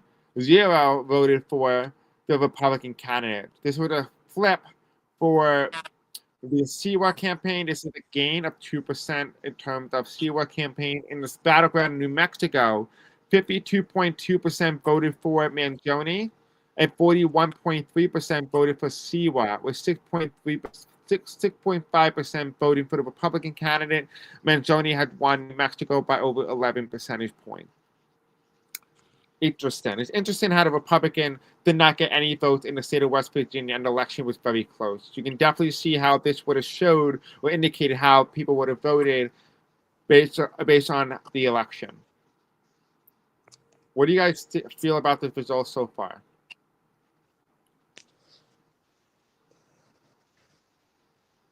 The results are So you want to put New Hampshire for Silwa, Missouri for Silwa. New Mexico is the only one out of this batch that's going to go to Mangione. Well, I think those results are very interesting, and just kind of paint a picture as to, first of all, how much split ticket voting has affected this race, because again, had there not been split ticket voting, this race would be a heck of a lot different. And yeah, it would be a much closer race. And who knows? Curtis Sliwa might be the next president of the United States. I would agree on that. If it's only a two-way race, I'm actually shocked that that no one voted for West Virginia. It- That's that was shocking. I didn't expect that. No, I didn't. You can kind of see, like, in the sea of blue, there it is, just West Virginia in the sea of blue. And it would have been really interesting to see West Virginia, and that would have been the first time in modern history, and at least in the struggle, where the entire East Coast goes entirely to the Democratic Party. But we will have to wait and see about where Florida goes, and or the west of the Mississippi, but also Wisconsin as well. So as of right now, we can say that Mangione currently has 346 electoral votes, to Silwa 44 electoral votes, to Chico Vert at 0 electoral votes. Mangione has 50.1% of the popular vote, to Curtis Silwa at 38.5%, and Chico Vert at 11.4%. The only swing state tonight, as of right now at this hour, is West Virginia, what went to Silwa. Every other swing state have been won by Mangione. Mangione was able to flip North Carolina and Texas. Those are the two swing states tonight. Every other state, in terms of swing state, were won by the Democrats. So the Democrats were able to hold on in all these state Republican districts or state Republican House state seats, whatever you want to call it, in states. Anyway. Whew. Anyway, let's take a look at the results here. I updated the map, as you can see. If this was a hypothetical two-way match between Silwa versus Mangione, Silwa's at 193 electoral votes to Mangione at 173 electoral votes. This would have been the way the election is currently at the moment, with North Carolina with 14 electoral votes too close to call. I would not be surprised if North Carolina would have been the tipping point state. The Now, the Florida of 2000. what do you say? The Florida of 2000. Sorry. No, it's okay. Absolutely. Yeah, you're right. It's like the what's it called? The Florida of 2000. Interesting that would have been the state. I would have never thought North Carolina would have been the tipping point state. I would have thought like maybe New York, because it was a swing state and people were voting, and it might have been different. Or even Texas might have been the tipping point state. I find it to be really interesting. Rather, really interesting. Now, I did accidentally miss the 7 batch of poll closing. We also have Minnesota. In the state of Minnesota, Mangione win Minnesota with 49.8% to 42% to Silwa. Mangione win Minnesota by 8 percentage points. In terms of Idaho, with 4 electoral votes, Silwa wins Idaho with 43% of the vote, who's 28.9% for the Democrat Mangione and 28.1% for the Republican Silwa. Flips Idaho with 14% in the lead. With Montana 3 electoral votes, Silwa wins with 43.7% to the Democrat Mangione 35.7% with an 8+ lead. That's also another flip for this independent campaign. In terms of Utah, with 5 electoral votes, Silwa wins with 43.4% to the Republican at 28.6% and the Democrat at 28%. This is also another major flip for the independent campaign with 5 electoral votes. So let's go ahead. Let's make sure we put that on the map here. So Minnesota has been called for Mangione. So we're going to actually put this into the Silwa campaign. So Silwa would have flipped Minnesota had it been a 50-50 race. That's interesting. This would have been the first time Minnesota would have flipped away from the Democrats and towards another party.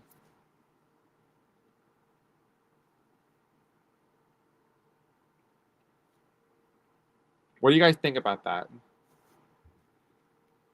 I would be shocked if this is a 50-50 race.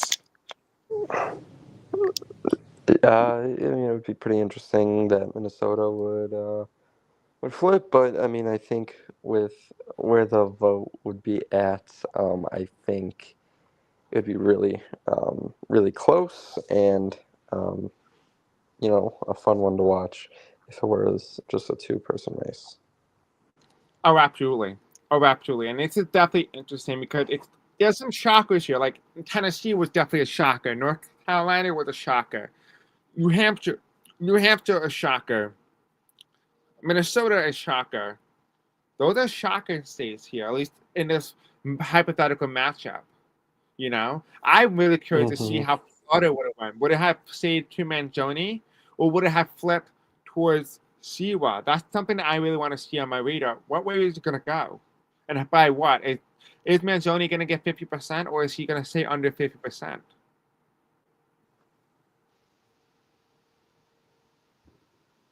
And so far, it only looks like North Carolina is the only really competitive state at this hour. It's the most Yeah. narrow state. Like this will be the last state to be called. Imagine if there's more 50-50s like North Carolina, I think it will be like the 1876 election. That's true. If there's And you want to know what's really interesting too is that when you look at this map and the two-way map up, and you look at the exit polling, this map is the exit polling. But it doesn't match how it actually went down in the three-way race. It does not match in any capacity. This is the actual results, everybody. This is the actual result. This is how the exit polls were indicating. But let me go ahead. Let me pull up the exit poll for you guys. This is the exit polls, right? This is the map up. Mangione is in the lead, but you can kind of see a lot of things heading towards Silwa. Silwa had the momentum he had the right categories, but yet he was drowning in the electoral vote count in a three-way race. But when it comes to how it voted in a two-way race between Silwa versus Mangione, well, you can kind of see that this is more likely matching up with the real exit polling.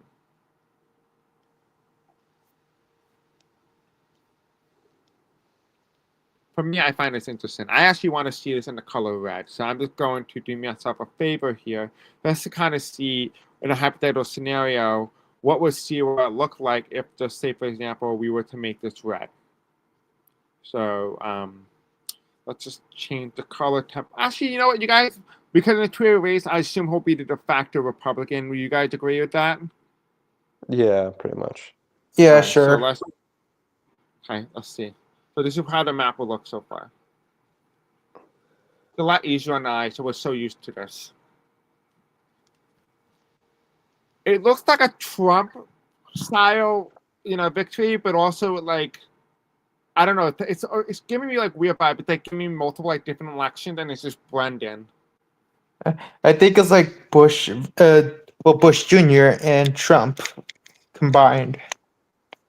Yeah, and then with like the Democrat being more like Gore and not Bill Clinton. I wouldn't say Bill Clinton, but like more like Gore, because Gore was very competitive in Tennessee. Yeah. Besides, didn't he like become senator or governor in there before he become vice president? Yeah, that's true, actually. How do you feel, Kagan? What do you think about the red versus blue? Do you think that this is really like bringing out how the election would have went in a two-way hypothetical race? Pretty much, yes. Let's go ahead. Let's take a look back at the other election here. Let's take a look at. We already looked at the 2040 election. I mean, assuming it's 2032 election. Let's see. Indiana was very close. We have 41. That makes a lot of sense. This was only won by the Republican, but only 19 percentage points. The Democrat, Mangione, flipped Indiana. Let's take a look at Kentucky. Kentucky, the Republican won that by 12 points. That was won by the Democrat. Vermont, 65.7. Mangione won it narrowly. That's a decrease. This is an increase for the independent. West Oh, by Virginia. the way, Chris, I am gonna head out. I gotta go. All right, no worries. Sorry Leah, to do you interrupt. mind reading the results? No, it's okay. Leo, do you mind speeding up the results here? Because it's like more than a 2-hour live stream. So I will talk to you guys later. It's okay. Thank you. Thank you seriously, Hagen, for coming on. I really do appreciate it. No problem. You want to interesting too? Leo said that majority of the votes were male and over 18. So they determined the outcome. They determined the results. They're not interesting, Ebner? Yeah, Male, very interesting. because male voted more in favor of the conservative side, but 18 and older voted more for Mangione. The, if we average it, I don't know which side would win. Vert will Yeah, obviously no, lose, but I don't know about Siwa or Mangione. I feel like it'll be like 50-50. I feel like if you compare, because let me do the average here. So let's just say we take 42, right, for Mangione, 42 plus 55. It just, that's 97. We'll divide that by 2. That's 48.5%. Let's go ahead and take 0, which is 46, plus 36, divided by 41. That's about only 7-point difference between Silwa and Mangione. So really, Mangione only had a 7-point edge against Silwa. So it's not even close. Got it. No, it's not even close. No, but if you were to factor out the Republican, let's try that. Let's give the Republican vote to Silwa. In this instance, let's say, for example, it's 46 plus 12. That will give him a 58% margin in terms of males, right? Plus Mm. 18 and older, so that's 36 plus 9. That's 103. That's 51.5. That's about 2-point difference between Oh, Mangione and Silwa. oh yeah. That if Siwa become the Republican nominee, that is. Yep, exactly. So we can now make official projection. As of this hour, Mangione wins 433 electoral votes to 55 electoral votes to Silwa. Let's go ahead and let's take a look at the results here.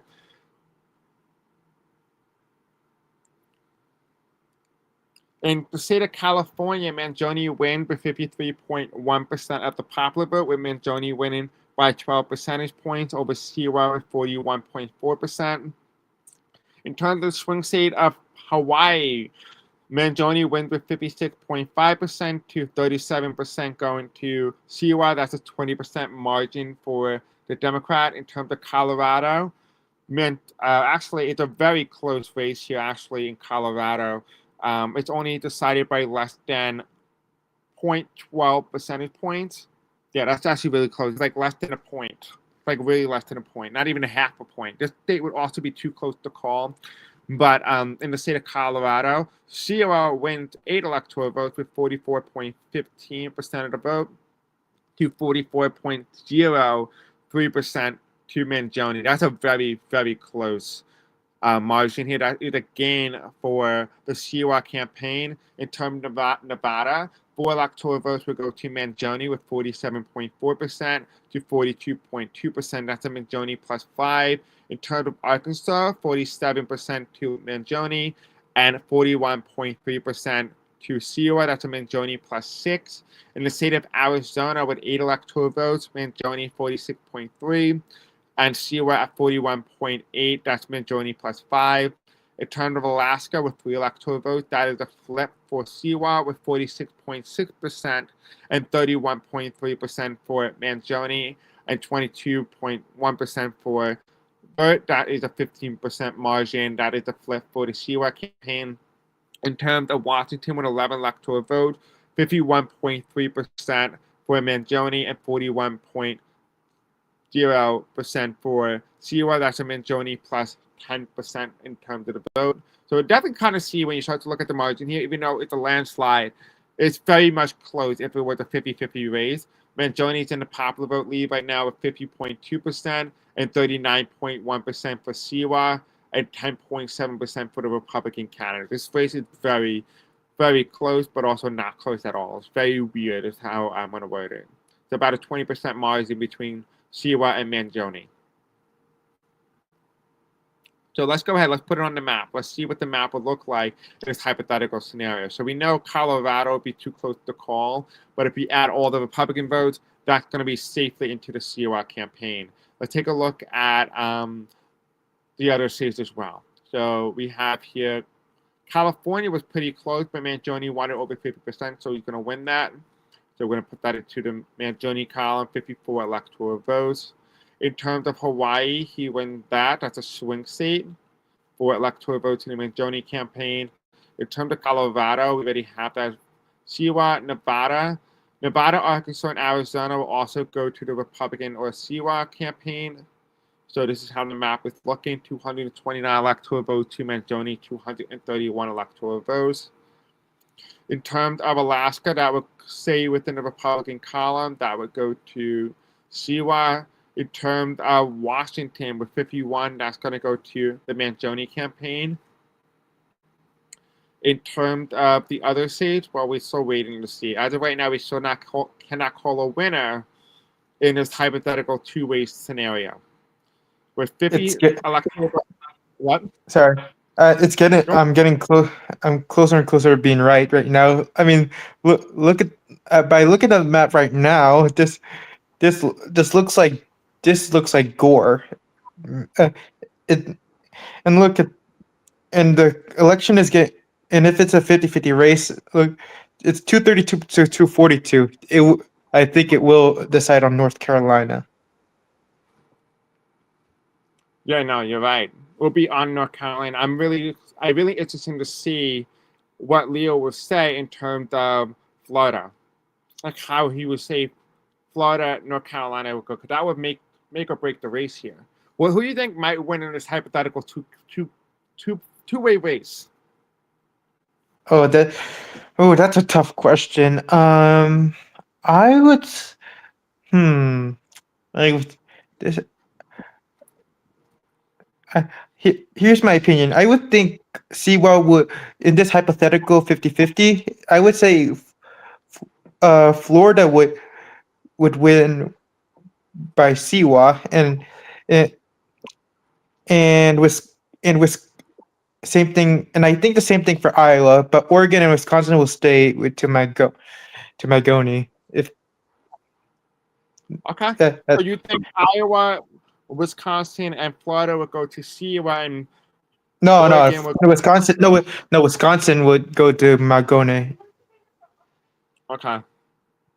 So it's like the Rust Belt to the Blue Wall, except Minnesota, basically. Yeah. Do you think that the 11 electoral votes from Tennessee is going to help Mangione clinch 270? Or you think it possibly.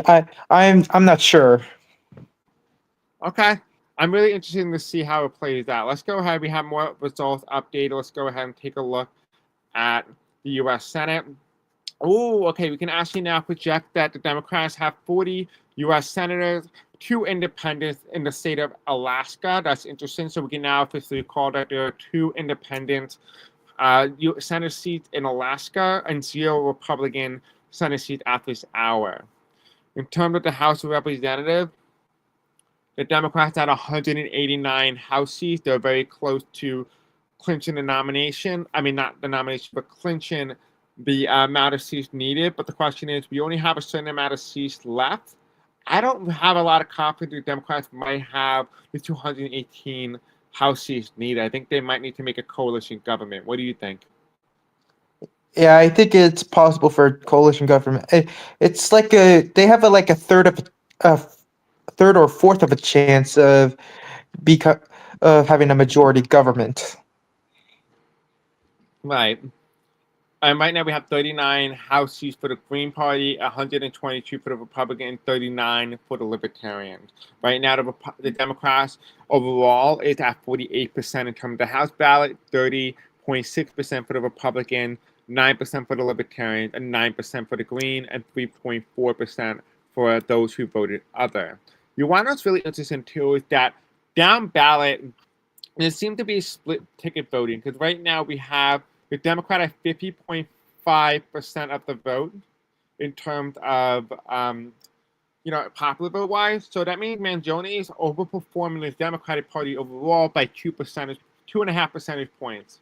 Whereas the Republicans are definitely overperforming in terms of down ballot races. And so even though at the top of the ticket gained basically no electoral votes, it didn't seem to have the effect down ballot. When it comes to Libertarians, though, it didn't seem to have that much of an effect. But and same thing with Green Party. So if we were to really put this into perspective here and just say, for example, combined Party and Democrats, 48 plus 9, that puts 57% towards the left wing, and about 30.6 or 30.6 plus 9 puts about 39.6% towards the Republicans, which I find is really, really interesting, and 3.4 being undecided on how they're voting. I think that's also really interesting as well. So we have the official results here, but go ahead. I know you were going to say something. I would say that if the even if Democrats won, I wonder what would be like, either a grand coalition between the Democrats and Republicans, a liberal coalition between the Democrats and Libertarians, and a left coalition between the Greens and Democrats. That would be. I wonder if the Democrats would decide which which party should they pick. Like partner with. Yeah. And you want what's really interesting too? The head of the Libertarian Party said that he would endorse Luigi Mangione, and he did. He went out and endorsed Luigi Mangione. And the Green Party, the head chairman of the Green Party, also endorsed Luigi Mangione, which is really interesting, actually. And what to call it? When we start to look at the results here,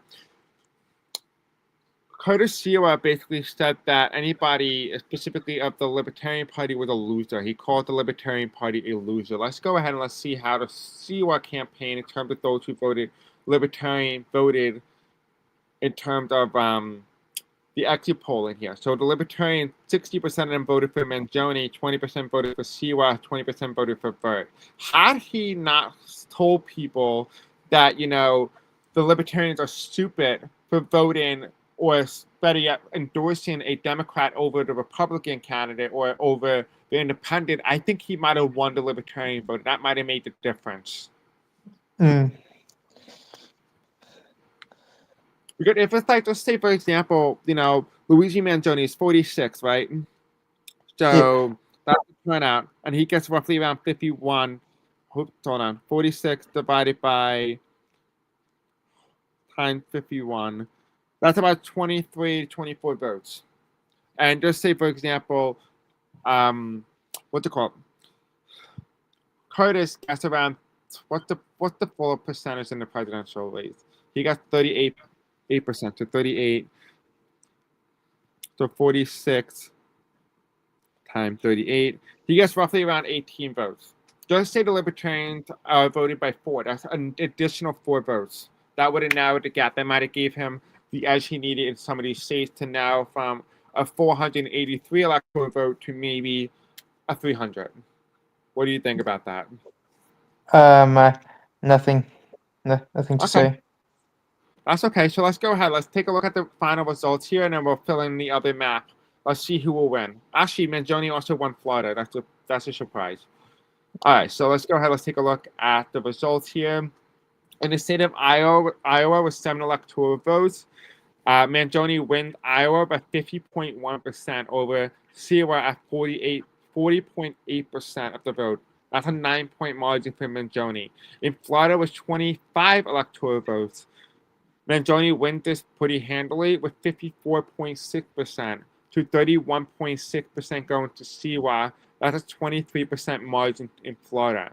In terms of Wisconsin, he wins this state by only just 50.9% over Silwa, which is 39.1%. That's also the same margin as Florida, that's 23 percentage points. In terms of Oregon, with 7 electoral votes, this is a shocker tonight. Mangione only gets 49% of the vote, and to Silwa's 42.2%. That's a 7-point margin. Let's go ahead. Let's plug this in. It's going to look very strange. So we can say here that Mangione wins Iowa 7 electoral votes, right? He Yes. wins Florida, which is 54.6. That's a surprise, honestly. It puts Mangione over 270 needed to win. Right Oh off the man, bat. Wisconsin, that's 285 right there, 11 electoral votes. The only surprise here is Oregon with 7 electoral votes. that's a Bush Jr. thing, to be honest. I mean, Yeah, he won. He lost to Oregon very narrowly. he did. Yeah, he did. He lost Oregon. Um, he almost won Minnesota, Wisconsin, Michigan, Pennsylvania, Ohio, North Carolina, and Florida. And also Yeah, Tennessee too. Tennessee, Missouri, Arkansas, and Louisiana were also competitive, including Iowa, and a little bit of Colorado and Nevada, yeah. and New I was, Hampshire. yeah, I was. If I wonder if Wisconsin and Iowa didn't if majority didn't receive a majority with Wisconsin and Iowa in a alternative 50-50 race, Mhm. it would be like 2000 election. Oh yeah, There, 100%. We really didn't know who the winner was up until the final, state call. I want to actually find out who is going to win North Carolina. So we're going to add in the results from North Carolina. So let's find the state of North Carolina. Where is that? Okay, here. I found So it. we're going to tally and see where we're at. So we're going to add in the Republican tally plus the independent tally and see how close is the margin. Okay. I have a feeling it might be decided by just one vote. How much you want to bet? I think about 100. Oh, actually, it's by zero votes. We actually don't know how North Carolina would have voted. It would Oh, have been tossed up. I Leo, is there a possibility you can just take a look at the North Carolina swing state vote and tell us if it was just a hypothetical scenario of a two-way race, how North Carolina would have voted? Because I know it's ranked choice voting. I hmm. I think this election will go chaotic like in real life 2000. If if this happened like this, if this if this would happen. Oh, 100%, absolutely. Oh, they cannot project a winner in the U.S. Senate. We can no longer project a winner because the independents won 2 Senate seats in Alaska. We cannot project a winner of tonight, 2000 Senate. However, the Democrats are in control of the U.S. Senate, but we cannot project him as the official winner because you need 51 Senate seats for a majority. The Democrats only have 46 to 2 independents. And deal Republicans in terms of the House of Representatives.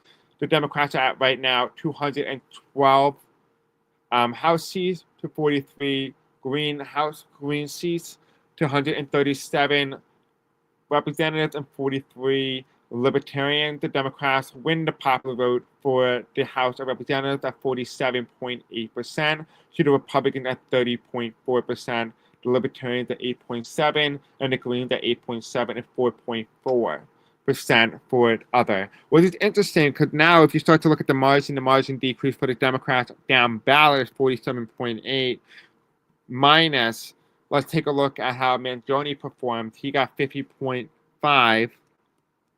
That's a 2-point reduction. So that's Mangione did almost 3% better than Democrats down ballot, which means that Mangione carried the Democrats to victory in the U.S. Senate and the House of Representatives.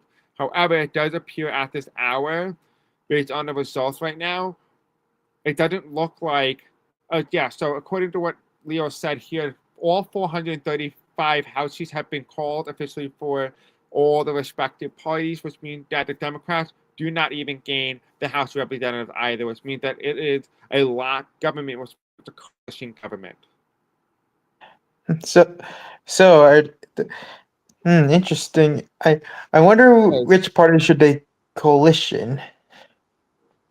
I know, right? You want to know for a surprise? Are you ready to find out who will win in a hypothetical two-way mashup for North Carolina with 14 electoral votes, who will go for? Sure. Surprise me. All right. So Leo Parra said Mangione would have won North Carolina due to ranked choice voting. Wow. So it would have been 299 to 239 electoral votes. This would have been the map. So either way, Chiwa is screwed. Yeah. Either way, he would have been screwed. No offense to him, to be honest. No. But No. it would have been a very interesting race, nonetheless. Yeah, it would be a hell of a shock since Chiwa would have won Minnesota, New Hampshire, and Oregon. Yep. And you want to know what's even more interesting too? That's just North What? Carolina. All the other swing states that like not won by Mangione or Silwa by 50%, I wonder how they would have voted in ranked choice voting, because this map would have been entirely different. If Leo could provide us that information, that would be great. Because I would like to see how the map would have looked like, not assuming the swing states all would have voted for the Republican, but how the swing states may have voted in a ranked choice voting where Mangione is not at 50%. That might show us the real result. What do you think? I think so too. It will be very, very interesting. Oh yeah, 100%. So we're gonna we know North Carolina is no longer going to be too close to call. We know it will go to Mangione. We understand that. So let's go ahead. Let's fill in the map for any states that are under 50% for Mangione. So Kentucky. So that's the first swing state. We don't know exactly how that played out. So we're gonna wait for Leo to tell us. We have here Connecticut. That is a swing state that stays in Mangione campaign or category. Massachusetts, that stays in Mangione. Texas, that's another one. I would have wondered how ranked choice voting would have altered the results here. Pennsylvania, that will also be a swing state that stays in Mangione campaign. New York stays in Mangione. Rhode Island stays with Mangione. We have here Missouri, a battleground. 11 electoral votes. What? Seems like Alaska has to dominate all of them with their ranked choice voting. Exactly, right? Yeah. Actually, these are the only states here, right? These are the only three states, Kentucky, Missouri, and Texas, that would alter the outcome of this election. Although it wouldn't have mattered anyway. But think about it. Even if he won Minnesota, Oregon, he won all these states. He flipped them. Even Colorado. He kept Colorado. You know, Mangione won the Gore states basically. He won all the Gore states. Yeah. Well, nearly all the Gore states. They just without Minnesota and Oregon. Yep. And that's interesting too, because I want to know how they would vote in Texas, Missouri, and Kentucky in ranked choice voting. Will they choose Mangione or will they choose Silwa? I think that would be really interesting, because this would tell mashup how this race would have played out. Imagine if this would happen in the 2004 election. Oh yeah, absolutely, totally. I'm gonna tell Leo. Leo, tell us Texas, Kentucky, and what was the other state? Missouri.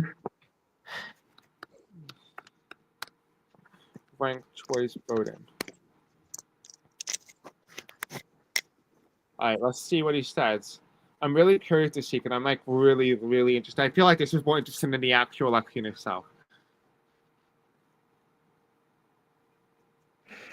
And while we're waiting for Leo to do it, let's compare the result of the 483 electoral votes to past presidential election margins. So Andy Bashir got only 440 electoral votes. Let's take a look at the margin in the 2008 presidential election. That was 389 electoral votes. So this was Rainbow Dash versus Louis Amaya, the Republican. That was a 10-point margin. So this is definitely The last two elections, I would definitely say for the Democrats are definitely decreasing in terms of overall margin. So whoever the I mean, Democratic nominee be in 2004 is going to have a very uphill climb. I I mean it's a three-party race. What could you expect? I know that's true, but even then, too, it's rather interesting. Let's take a look at the 2004 presidential election. We have here. This is the last time the player who played as Luigi Mangione. He also played as Christopher Oliva.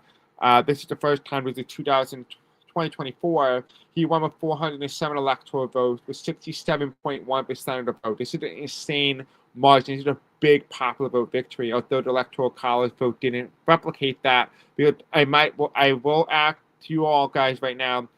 This election set up back in 2024 was adopted differently. So the way people voted, they had to select the state they were voting in, and wherever that state goes, they would go to that candidate. And any state with no results would go based off of the 2024.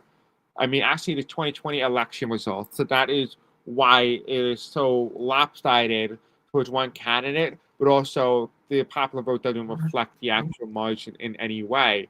But when you look at the 2028 presidential election, it does indeed reflect the actual popular vote margin as well. So it does reflect that more accurately and more historically. But this is the 2020 election. This is the last time in the survey where a third party gained electoral votes, and that candidate was none other than Abraham Lincoln, the National Union Party, that received 58 electoral votes and only 24.5% of the popular vote, winning second in terms of the national popular vote over the Republican Party. This is a repeat. Again, it's the 2020 election. This is actually, ironically enough, you want to know something bizarre about this? This election is, what to call it? It's the election where Christopher Oliva became the 46th president of the United States. Mangione in this election cycle became the 46th president of the United States in the same exact timeline. It's almost like 46 was meant to be for this specific player. What's interesting How as well, ironic. I know, right? This is also Yeah. the same time as well where the candidate didn't really perform as well, at least in the first election cycle, but the Republican comes third in terms of the popular vote, just like in this election cycle, and the third party candidate win electoral votes and also win second in the popular vote as well. Hate to say it to you, but I'm gonna go now. All right, no worries. Actually, hold on. He gave me the results. You just want to see how these states go, and then you can leave.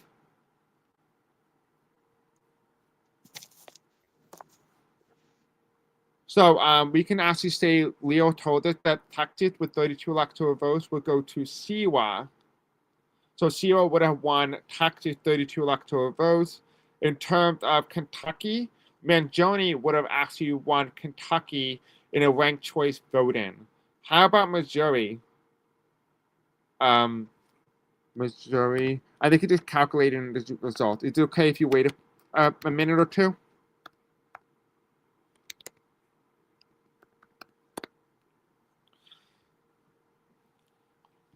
But it looks as of right now, based on the margin here, it kind of looks like a 2020, 2016 electoral vote margin with Mangione at 307 electoral votes to Silwa 220 electoral votes with 11 electors waiting to be called. This would have been the map as of right now. We're waiting for Leo Paradox to give me the final result in the ranked choice voting. Had it been a two-way race between Mangione and Silwa, this is the real result between Luigi Mangione with 483 electoral votes to Silwa 55 electoral votes in the 2000 presidential election. He won with 50.5% of the popular vote to Curtis Silwa at 38.8%, and Chico Vert, the Republican candidate, at 10.8% of the popular vote. We're waiting to see what the final results will look like. We can actually now officially call in this hypothetical two-way matchup between Silwa and Mangione. He would actually win Missouri 11 electoral votes. That would put Mangione at 318 electoral votes to Silwa 220 electoral votes. This would have been the hypothetical matchup had it just been a two-way race between Mangione and Silwa. Very interesting. Very interesting, guys. So thank you guys again. Thank you for helping support the channel. Don't forget to like, subscribe, hit the bell icon. If you want to go ahead and join Leo Paddock server and be a part of the simulation or process, go into the description or the comment section below and join the Discord server. All right, guys. Thank you for watching. Don't forget to have a good night. And we'll see you guys in the next video whenever that comes out. All right, bye.